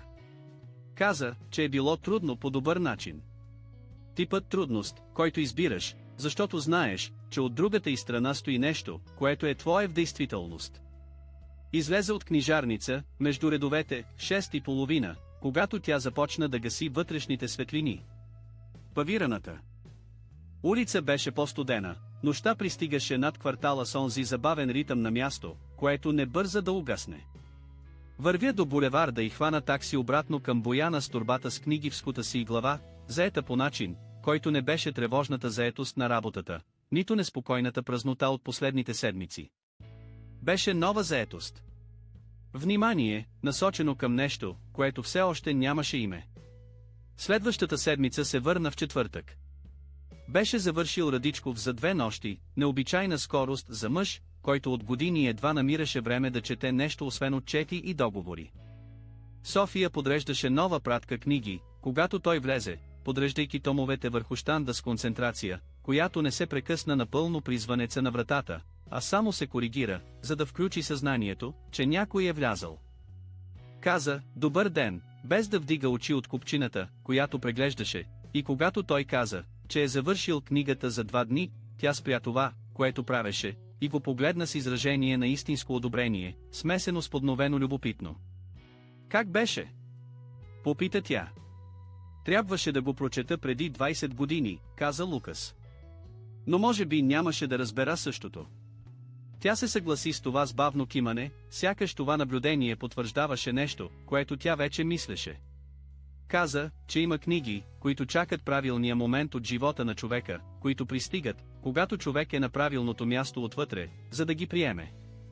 Каза, че това е една от причините, поради които не вярва в канонични списъци за четене, защото редът има същото значение като съдържанието. Лукас остана по-дълго онзи следобед. Помогна на София да подреди новата пратка, което тя прие с естественост, която го изненада, оставяйки го да работи в тишина до нея, сякаш е най-естественото нещо на света да приеме помощ от непознат, без да прави драма от това. Разговаряха за Блага Димитрова, която той четеше, за това какво прави онази проза по-различна от всяка друга, и Лукас осъзна, че от месеци, може би години, не е водил разговор за нещо, което няма число, резултат или срок. Имаше седмица, в която не беше помислил за Валентина нито веднъж. Не беше го осъзнал до онзи момент, в средата на разговор за литература в малка книжарница, с ръце, все още миришещи на хартията на стари книги, и осъзнаването дойде не с облегчение, не с вина, а с простото спокойствие на човек, констатиращ, че раната зараства по начина, по който раните зарастват, когато спреш да ги гледаш. Излезе, когато небето над павираната улица вече беше напълно тъмно, с нова книга в ръка и тихата сигурност, че ще се върне. Този път не трябваше дори да си го казва, както първия път. Просто знаеше. Звезда, звезда, звезда, есента пристигна в София с онази климатична двусмисленост, която градът има, редуващи се без закономерност топли дни и студени нощи, и Лукас беше създал, без да забележи, рутина, която включваше книжарница, между редовете, с естествеността, с която се установяват добрите рутини, тихо, без тежестта на задълженията. Ходеше 2 пъти седмично, понякога 3, когато седмицата в групата беше достатъчно тежка, че да има нужда от място, което не е работата, нито апартаментът му. Винаги имаше нещо ново за четене, нещо ново за разказване и София от другата страна на щанда или етажерката с цялото и непрестанно внимание на човек, който обича мястото, където се намира. Рикардо забеляза преди самият Лукас да назове случващото се. Бяха на работен обяд в началото на септември, когато Рикардо прекъсна анализа за сливания и придобивания по средата на изречението, погледна Лукас с подновено внимание и каза: "Изглеждаш различно." И не е по начина, по който хората изглеждат различно след раздяла. Лукас поиска да попита по какъв начин е, но Рикардо вече се беше върнал към сливанията и придобиванията с лекотата на човек, който засажда наблюдение и няма нужда да го полива. Разликата, която Рикардо забеляза, беше трудна за описване с точност, защото не беше разликата на някой, който е станал щастлив, поне още не. Беше разликата на някой, който е станал по-целостен. Сякаш седмиците след края с Валентина бяха пренаредили вътрешно нещо, което е било извън мястото си твърде дълго, не с драматизъм, а с тишината на пренарежданията, които се случват без предупреждение и които се забелязват едва когато резултатът вече работи. В един следобед с лек дъжд, Лукас пристигна в книжарницата и откри София да приготвя чай зад щанда с концентрация, която имаше качеството на ритуал. Нямаше друг клиент и дъждът по прозорците създаваше онази специфична атмосфера на затворен следобед, която прави вътрешните места по-присъстващи, по-плътни, по-твои.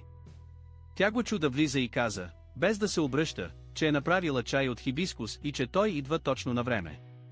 Седна в футьойла за четене в дъното, докато чашата стопляше ръцете му, и остана да гледа етажерките, докато София довършваше това, което правеше. В онази споделена тишина имаше нещо, което той се беше научил да разпознава като един от най-редките и ценни аспекти на това да бъдеш с друг човек – тишината, която не иска нищо. София дойде със своята чаша и седна в съседния футьойл. Имаше отворена книга на облегалката си и остана да гледа дъжда през прозореца за момент, преди да каже: знаеш ли, че си единственият човек, който идва тук и не ме пита защо отворих книжарница, когато можех да остана в издателството. Лука се погледна. Всички ли питат, каза той. Всички питат, потвърди тя. Изглежда, че идеята да замениш голяма заплата за малка мечта е проблем за хората. Те трябва да разберат мотива, преди да го приемат. Той замълча за секунда. След това каза, че е разбрал отговора още първия път, когато тя го е разказала, без да има нужда от повече детайли от тези, които е дала. София обърна глава, за да го погледне с онова внимание, което притежаваше онова качество на присъствие, което не беше само зрителен контакт, а нещо по-широко, сякаш слушаше не само казаното, но и пространството около него. Кой си ти, Лукас? Каза тя. И това не беше въпрос от биографично любопитство, беше нещо по-близко до наблюдение под формата на въпрос, някой, опитващ се да назове това, което наблюдава, и избиращ да попита вместо да прави изводи. Той помисли върху отговора с грижата, с която се беше научил през тези месеци да мисли върху отговорите, преди да ги даде. Каза, че все още открива, че е стигнал до момент от живота си, в който някои неща, които е мислил, че знае за себе си, са се оказали погрешни, и че е в средата на процеса да разбере какво има под тези неща, когато те бъдат премахнати. Това беше най-близкото до пълната истина, до което беше стигал с нея, без да казва цялата истина.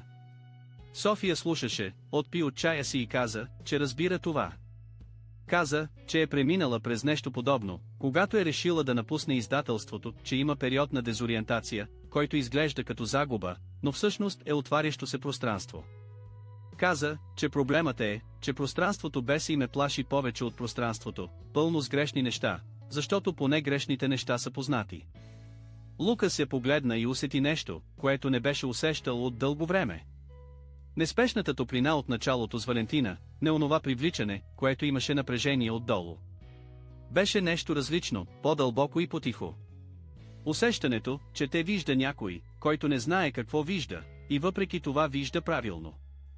Останаха онзи дъждовен следобед, разговаряйки за книги, които са променили нещо, за автори, казали с думи това, което животът е казал с факти, за историите, които всеки носи, без да разказва на почти никого. Лукас говори за баща си, за това как онзи мълчалив човек е изградил нещо с ръце и постоянство, за това как най-истинското наследство, което е получил, не е в финансовите отчети, а в един определен начин да се изправяш, когато паднеш, който е наблюдавал и интернализирал, преди да има речник да го опише. Не спомена размера на компанията. Не спомена Друмев Груп. Говори за баща си като син, а не като наследник, и в тези два разказа имаше огромна разлика. София слушаше с онова свое внимание, без да прекъсва, без да довършва изречения, без да прави онзи тип симпатични коментари, които са повече за този, който коментира, отколкото за този, който говори. Когато той приключи, тя замълча за момент и каза, трябва да говориш за него по-често. Гласът, който използваш, когато говориш за баща си, е един от най-честните гласове, които имаш. Лукас не знаеше какво да отговори на това веднага, не защото наблюдението беше трудно, а защото беше истинско по начин, който изискваше момент, за да бъде прието. Тя разказа и за своята история, за връзката, приключила 2 години по-рано, за приятел, който се опитвал да я убеди, че книжарницата е младежки романтизъм и че трябва да мисли за бъдещето по практически начин.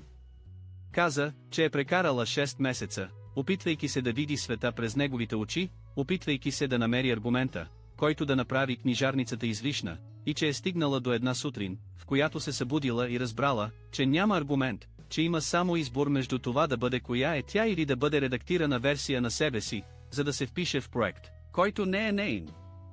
В тази история имаше яснота, която Лукас разпозна отвътре. Изборът между това да бъдеш видян и това да бъдеш удобен за този, който гледа. Дъждът беше спрял, когато той излезе от книжарницата онзи следобед, оставяйки павираните улици мокри и отразяващи светлините на стълбовете в златисти фрагменти. Вървя до булеварда без бързина, с новата книга под мишница и глава, пълна със спокойствие, което беше дошло бавно през последните седмици, без да се анонсира.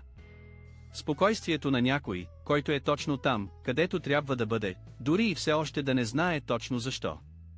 Помисли за София, докато викаше такси. Помисли за начина, по който слушаше, за гласа, който използваше, за да казва неща, които бяха трудни, но нямаха никаква жестокост, за краткия смях, появяващ се понякога по средата на сериозен разговор с естествеността на отварящ се прозорец. Помисли как от месеци не си беше задавал въпроса дали я обичам. Беше спрял да си го задава, без да забележи кога е спрял, и осъзна сега, на мокрия тротуар, че отсъствието на въпроса имаше име, което той все още не беше готов да изговори на глас. Звезда, звезда, звезда, лятото пристигна в София с онази тропическа интензивност, която кара хората в града да си спомнят, че са все пак на Балканите, и месеците минаваха със специфичното качество на времето, което преминава добре и което не тежи, което не притиска. Лукас и София бяха изградили, без да го обсъждат или планират, приятелство, което имаше плътността на нещата, растящи бавно и пускащи дълбоки корени, типът, който няма нужда от декларация, защото е очевиден във всеки детайл на поведението и на двамата. Той пристигаше понякога с дъжд, все още капещ от якето му, а тя вече имаше готов чай, защото беше научила, че той се появява по-често в дните с лошо време. Тя пазеше книги, които мислеше, че ще бъдат правилни за него, още преди той да ги поиска, с онази интуиция на книжар, която е наполовина литературно познание и наполовина четене на човека. Разменяха си съобщения за книгите, които четяха, първо само за книгите, след това за това, което книгите казваха за собствените им животи, и в текстовете им имаше същото качество като в разговорите на живо, онази плътност на хора, които избират думите си внимателно не защото искат да впечатлят, а защото уважават това, което се казва. Лукас беше спрял да използва бронираните коли, за да ходи в квартала.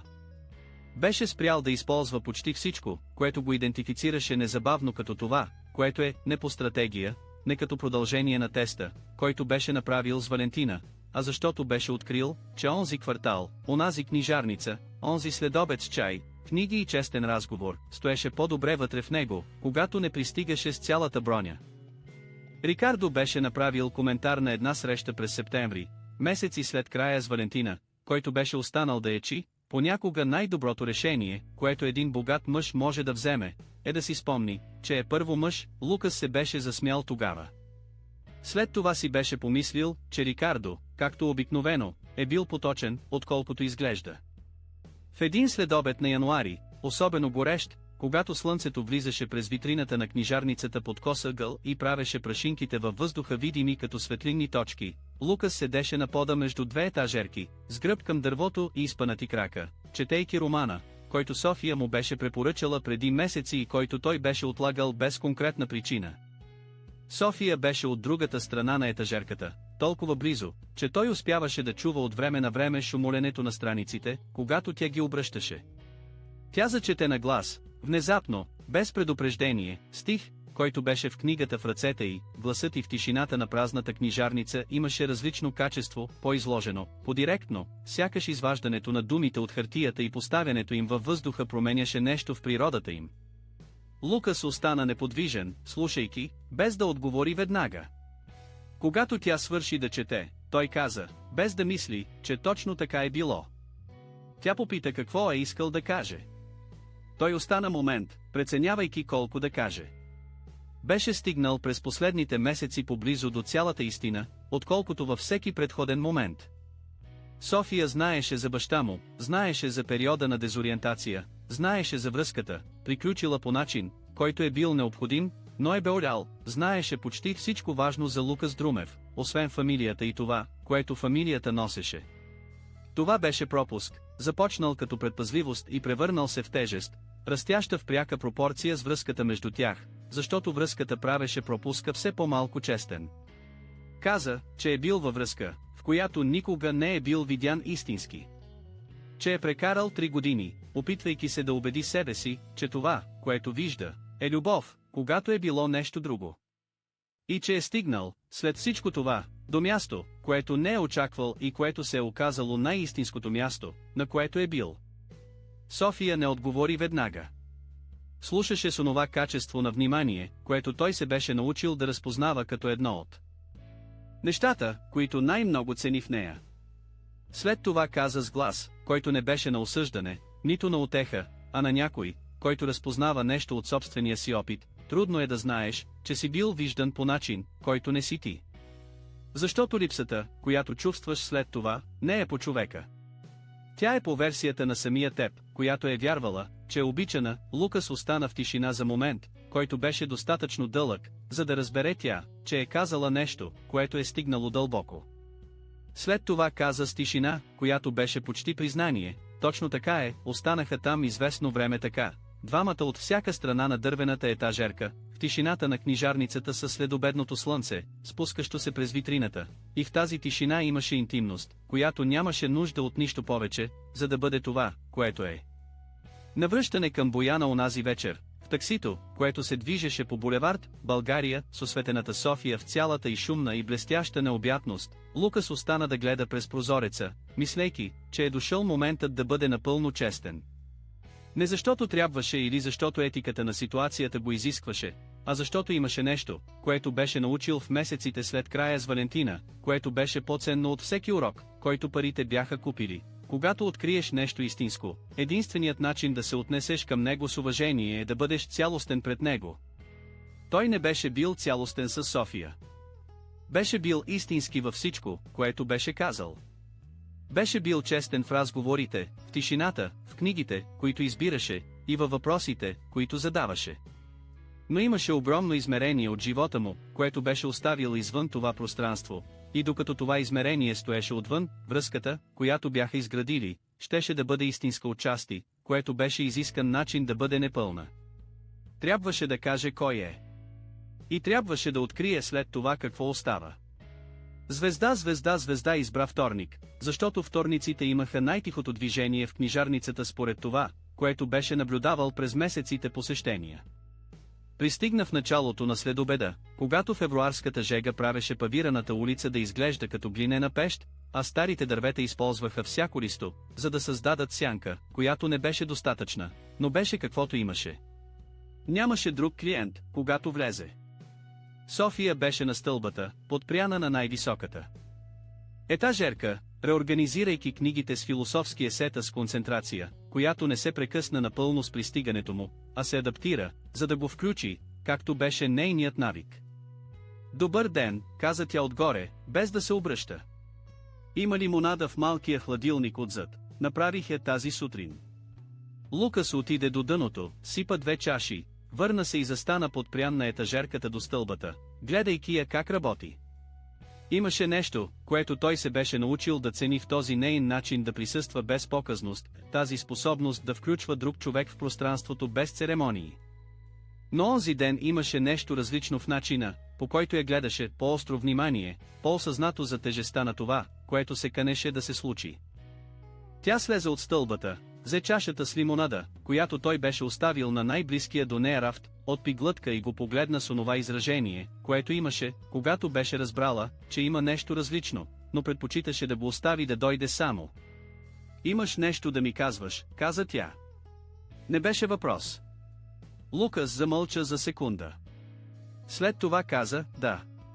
Каза, че има нещо, което е пазил дълго време и че е стигнал до точката, в която пазенето е форма на нечестност, която вече не може да поддържа. София остави чашата на рафта с грижа, която приличаше на подготовка, и остана да го гледа.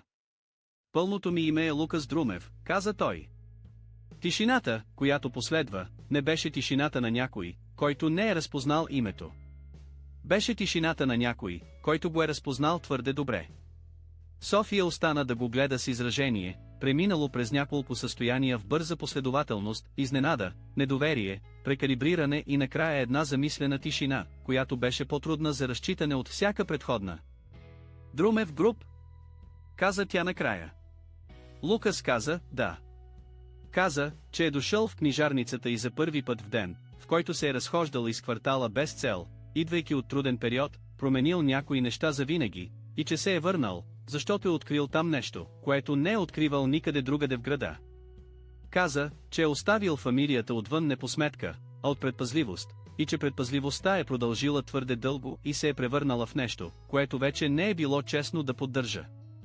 София остана в мълчание за време, което той не успя да измери с точност, гледайки дървения под на книжарницата с изражението на човек, обработващ информация, която реорганизира цял сценарий. След това вдигна очи към него и каза: мъжът, който дойде тук първия път с обикновено такси, с найлонова торба от втора употреба в ръцете, купи Далчев със старо издание и си тръгна.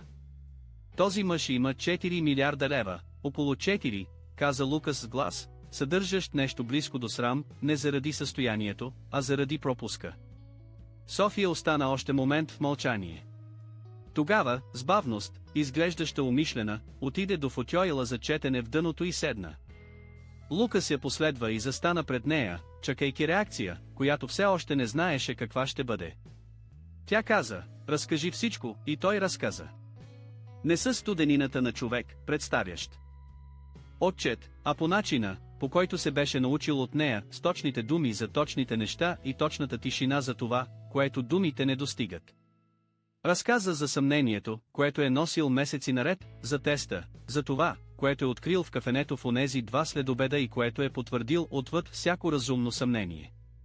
Разказа за седмиците скитане из града, за нощта, в която е хванал метрото за първи път от години, за павираната улица и вратата от тъмно дърво и ръчно написаната фраза на витрината, казваща: влезте, имаме чай. Разказа за месеците, които са последвали, за това, което е изградил с нея, без да знае точно какво гради, докато не е станало твърде очевидно, за да не бъде назувано. София го изслуша от първата до последната дума с онова качество на внимание, което тя имаше и което му беше отнело месеци да разбере, че е рядко по начина, по който истинските неща са редки. Когато той приключи, тя остана в мълчание за дълго време, гледайки етажерките наоколо с онова замислено изражение, което имаше, когато стигаше до някакво заключение под повърхността. Тогава каза: мъжът, когото познавам, се появява тук с обикновено такси или пеша и се вълнува от стих на Далчев. Този мъж прочете Радичков за 2 дни и се върна, без да го моля, за да разкаже как е било. Този мъж седя на пода между етажерките в един горещ следобед, защото беше по средата на глава и не искаше да спира. Този мъж ми разказа за баща си с глас, който няма да забравя. Това е мъжът, когото познавам. Лукас я погледна. Фактът, че този мъж има 4 милиарда лева в банката, продължи тя, е нова информация. Но не е информация, която променя този, когото познавам. Променя контекста. Не променя човека. В това имаше нещо различно от всичко, което Лукас беше очаквал да чуе. Беше очаквал изненада, беше очаквал промяна в позата, беше очаквал, с честност, която струваше да признае, че нещо ще се промени в начина, по който тя го гледа след разкритието. Не беше очаквал тази спокойна приемственост, това разпознаване, което нямаше нужда от парите, за да бъде това, което е, попита с глас, излязъл по-тих, отколкото възнамеряваше. Не искаш ли да знаеш повече за групата, за компанията? Тя се засмя кратко, смях с онова качество на спонтанна радост, което той се беше научил да обича. Каза, че ако той иска да разкаже, тя ще слуша, но че няма да пита, защото не е това, което най-много я интересува. Каза, че това, което я интересува, е това, което той беше казал за баща си и за периода на скитане и за реалната причина, довела го на онази павирана улица в един късен августовски следобед. Разговаряха часове наред онзи следобед, този път без чай, без отворени книги, само двамата в онези футьойли с книжарницата наоколо и февруарската жега навън. Разговаряха по различен начин отпреди, с по-малко грижа за очертанията, като двама души, които вече са пресекли граница и откриват какво има от другата страна с искреното любопитство на някой, който не се страхува от това, което ще намери. Когато София започна да затваря книжарницата, Лукас попита дали може да я изведе на вечеря. Попита с простия тон на човек, който кани, без сложността, която обикновено влизаше в неговите покани, без тежестта на жеста, нуждаещ се от грандиозност, за да докаже нещо. Тя каза, да, по същия начин, по който той беше попитал. Просто, да. Излязоха през вратата от тъмно дърво на павираната улица, която онази нощ миришеше на влажна пръст от кратък дъжд, преминал през следобеда, и Лукас погледна улицата, осветена от стълбовете, и си помисли, че е пристигнал някъде, не знаеше точно с какво име да го нарече още, но беше пристигнал. И начинът, по който София вървеше до него, без да съобразява крачката си с неговата, нито да очаква той да съобразява своята с нейната, просто вървейки заедно в една и съща посока, беше всичко, което трябваше да разбере за това какво е това. Звезда, звезда, звезда. Месеците, които последваха, бяха различни от всички предходни, различни по начина, по който само истинското време е различно от репетиционното време. Лукас и София изградиха общо настояще стихата солидност на нещата, които нямат нужда от бързане, защото вече са това, което са. Тя беше видяла апартамента в Бояна и беше застанала пред прозорците, гледайки София с изражение, което не беше на алчност или дезориентация, а на някой, съзерцаващ красива гледка от свят, принадлежащ на другия, но който другият, от любов, споделяше. Беше казала, че е красиво, и се беше върнала да говори за книга, която обсъждали преди пристигането. Книжарница, между редовете, продължи да бъде на София, управлявана от София, растяща с темпото, което София определяше. Лукас беше предложил веднъж, с дискретност, която самият той беше научил през месеците, да направи инвестиция, която да позволи разширяване на пространството. Тя беше изслушала, беше замълчала достатъчно дълго, за да го обмисли наистина, и беше казала, не, със същото спокойствие, с което би казала, да, без драма, без прекомерна благодарност, без нуждата да обяснява повече от необходимото. Каза, че книжарницата е нейна по начин, който работи само ако е изцяло нейна, и че приемането на външна инвестиция би променило нещо, което тя не иска да променя. Каза, ти разбираш това по-добре от всеки друг, и той разбираше. Беше изградил Друмев Груп със същата логика, отказът да компрометира собствената визия за удобство на друг, и в това не имаше нещо дълбоко познато, което всъщност беше утвърждаване на идентичност. Рикардо се беше запознал с София на един обяд в неделя през март, в апартамента на Лукас, и я беше гледал с онова изражение на човек, правещ оценка, която не е нелюбезност, а е неизбежна. След това беше казал на Лукас в коридора, с тих глас, тя не попита нищо за бизнеса, и Лукас се беше усмихнал с онази усмивка, която беше научил през тези месеци, усмивката на човек, знаещ стойността на това, което има, именно защото е преминал през цената на разбирането на това, което няма. Зимата се върна в София с рамежа и сухия студ, който градът има, когато не е горещо, и именно в един юлски следобед Лукас Друмев влезе в дискретен бижутерски магазин в центъра, не за да купи набиващо се на очи дизайнерско бижу, което може да бъде разпознато от разстояние, а за да поръча нещо различно. Малка кутийка от тъмно-синьо кадифе с единствен камък, без показност, с красотата на нещата, които нямат нужда да викат, за да бъдат забелязани. Бейжутерът попита какъв е поводът. Лукас каза, че е предложение за брак. Бейжутерът попита какво харесва годеницата. Лукас помисли за момент и каза, това, което е истинско, кутийката остана във вътрешния джоб на сакото му 3 седмици. Лукас не беше планирал момента с хирургическата студенина, с която беше планирал теста от преди месеци. Беше научил, че някои неща не бива да се планират твърде много, че прекомерното планиране понякога е начин да контролираш това, което трябва да бъде оставено на случайността на чувствата. Моментът дойде в една четвъртък вечер, без специално предупреждение, с качеството на един следобед, който просто е добър без определена причина. Бяха вечеряли в обикновен ресторант, който София беше открила, и вървяха пеша по тротуарите с преплетени ръце, без никой от двамата да помни точния момент, в който се бяха хванали за ръце. Нощта над София беше ясна по начина, по който София понякога става ясна, с звездите, борещи се за пространство със светлините на града. Лукас каза, че иска да спре на едно място. Беше Лозенец. Беше улицата на Кафене, Орхидея.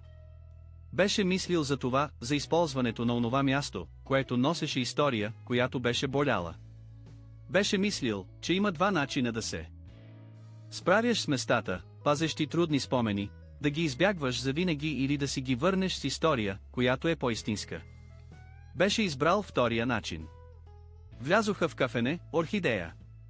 Сервитьорът, който ги обслужи, не беше младият мъж от преди месеци, беше някой друг и Лукас остана благодарен за това, за тази съвсем малка щедрост на случайността. Седнаха на масата въгъла с прозореца, гледащ към улицата онази, която пускаше същата златиста светлина, и кафенето продължаваше да бъде красиво по същия начин, по който беше било красиво във всички моменти, в които Лукас беше бил там, безразлично към историите, които хората носеха и остаряха по масите му. София погледна през прозореца към тротуара на Лозенец със спокойния поглед, който имаше за красивите неща, без притежание, без нуждата да каталогизира това, което вижда. Каза, че е красиво място. Каза, че понякога София крие такива неща, тези парчета град, които имат човешки мащаб в средата на всичко, което е твърде голямо. Лукас се погледна за момент, без да казва нищо. Погледна лицето, което се беше научил да чете в продължение на почти 2 години, всяко изражение, всяка пауза, всяко добавяне на внимание в очите, когато тя стигаше до заключение. Погледна роклята, която тя носеше онази вечер, обикновена, купена със собствени пари, спечелени честно в книжарницата, която беше изцяло нейна. Погледна ръцете й върху масата, без пръстени или украшения, същите ръце, които подреждаха книги, приготвяха чай и достигаха високи етажерки с лекотата на някой, обитаващ напълно собственото си пространство. Извади кутийката от джоба си и я постави върху бялата покривка на масата. София погледна кутийката за момент. След това вдигна очи към него с изражение, което той никога досега не беше виждал у нея, изражение, съдържащо изненада, разпознаване и нещо, което беше по-дълбоко от всяко име, което можеше да даде, нещо, което беше изражението на някой, който не е очаквал, но получавайки, осъзнава, че е чакал достатъчно дълго, за да не знае вече, че чака. Той изговори името и каза, че е стигнал до момент в живота си, в който е разбрал разликата между това да бъдеш гледан и това да бъдеш видян. Че е преминал през неща, които са били болезнени, но които с времето, което времето дава, са се оказали точни, защото без тях той не би влязал в една павирана улица в един августовски следобед, не би бутнал врата от тъмно дърво, не би чул жена да казва: "Влезте, имаме чай", с гостоприемство без цена. Каза, че това, което е открил там вътре, е повече от книги. Беше начин на съществуване в света, който е разпознал като начина, по който винаги е искал и никога не е знаел как да назове. Попита я дали иска да се омъжи за него. Тишината, която последва, беше различна от всички тишини, които Лукас беше преживял на онази маса. Беше пълна тишина, а не празна. Беше типът тишина, който диша. София погледна кутийката. После него. После отново кутийката с онова замислено изражение, което имаше, когато стигаше до заключение под повърхността. Тогава каза: "Имам едно условие", Лукас зачака. Тя каза, че иска предбрачен договор. Че не иска нито 1 евро, нито 1 лев. Нито една фракция от неговото състояние, при никакви обстоятелства. Че книжарница, между редовете, е нейна и ще продължи да бъде нейна, че апартаментът й е нейн и ще продължи да бъде нейн, че финансовият й живот е независим и трябва да продължи да бъде такъв. Каза, че ще се омъжи за него, за Лукас, който беше влязал през вратата на книжарницата с найлонова торба и купил Далчев със старо издание и надпис с молив, за когато нощта е дълга. Ще се омъжи за сина, който говореше за баща си с глас, който вълнува, за читателя, който седеше на пода между етажерките, защото не искаше да спира по средата на глава, за мъжа, който се беше научил да върви и с лозенец с преплетени ръце, без да помни точния момент, в който се е хванал за ръка. Нямаше да се омъжи за състоянието. Нямаше нужда от състоянието. Лукас остана да я гледа за момент, който беше най-ясният момент в неговия зрял живот. След това каза "да". Каза "да" по начин, който не беше отстъпка, а разпознаване, потвърждението, че е открил точно това, което беше търсил в 3 грешни години и в 2 правилни години, че е открил някой, който вижда Лукас преди Друмев, мъжа преди цифрата, читателя преди председателя. София отвори кутийката. Обикновеният камък улови златистата светлина, влизаща през прозореца по същия начин, по който беше уловил всичко добро на онази маса от край време.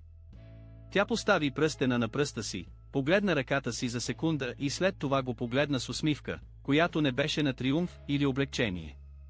Беше просто щастие. Просто, директно, без подтекст. Навън тротуарът на Лозенец продължаваше с обичайното си движение, хората минаваха, без да знаят, че вътре в кафене с дискретна фасада един мъж е открил след дълъг и труден път, че най-истинската любов, която съществува, няма нищо общо с това, което се предлага, и има всичко общо с това кой си, Когато вече нямаш нищо друго за предлагане освен самия себе си. И че понякога дегизировката, разкрила фалша на този, който се е преструвал, че обича, е същата дегизировка, отворила пътя към откриването на този, който би обичал наистина, точно такъв, какъвто е, с или без състояния, с или без дегизировки, на павирана улица в един августовски следобед, започнал с чай и завършил с всичко. Скъпи слушатели, надяваме се, че историята на Лукас и София е стигнала до вас по начина, по който стигат истинските истории, не само като забавление, а като огледало.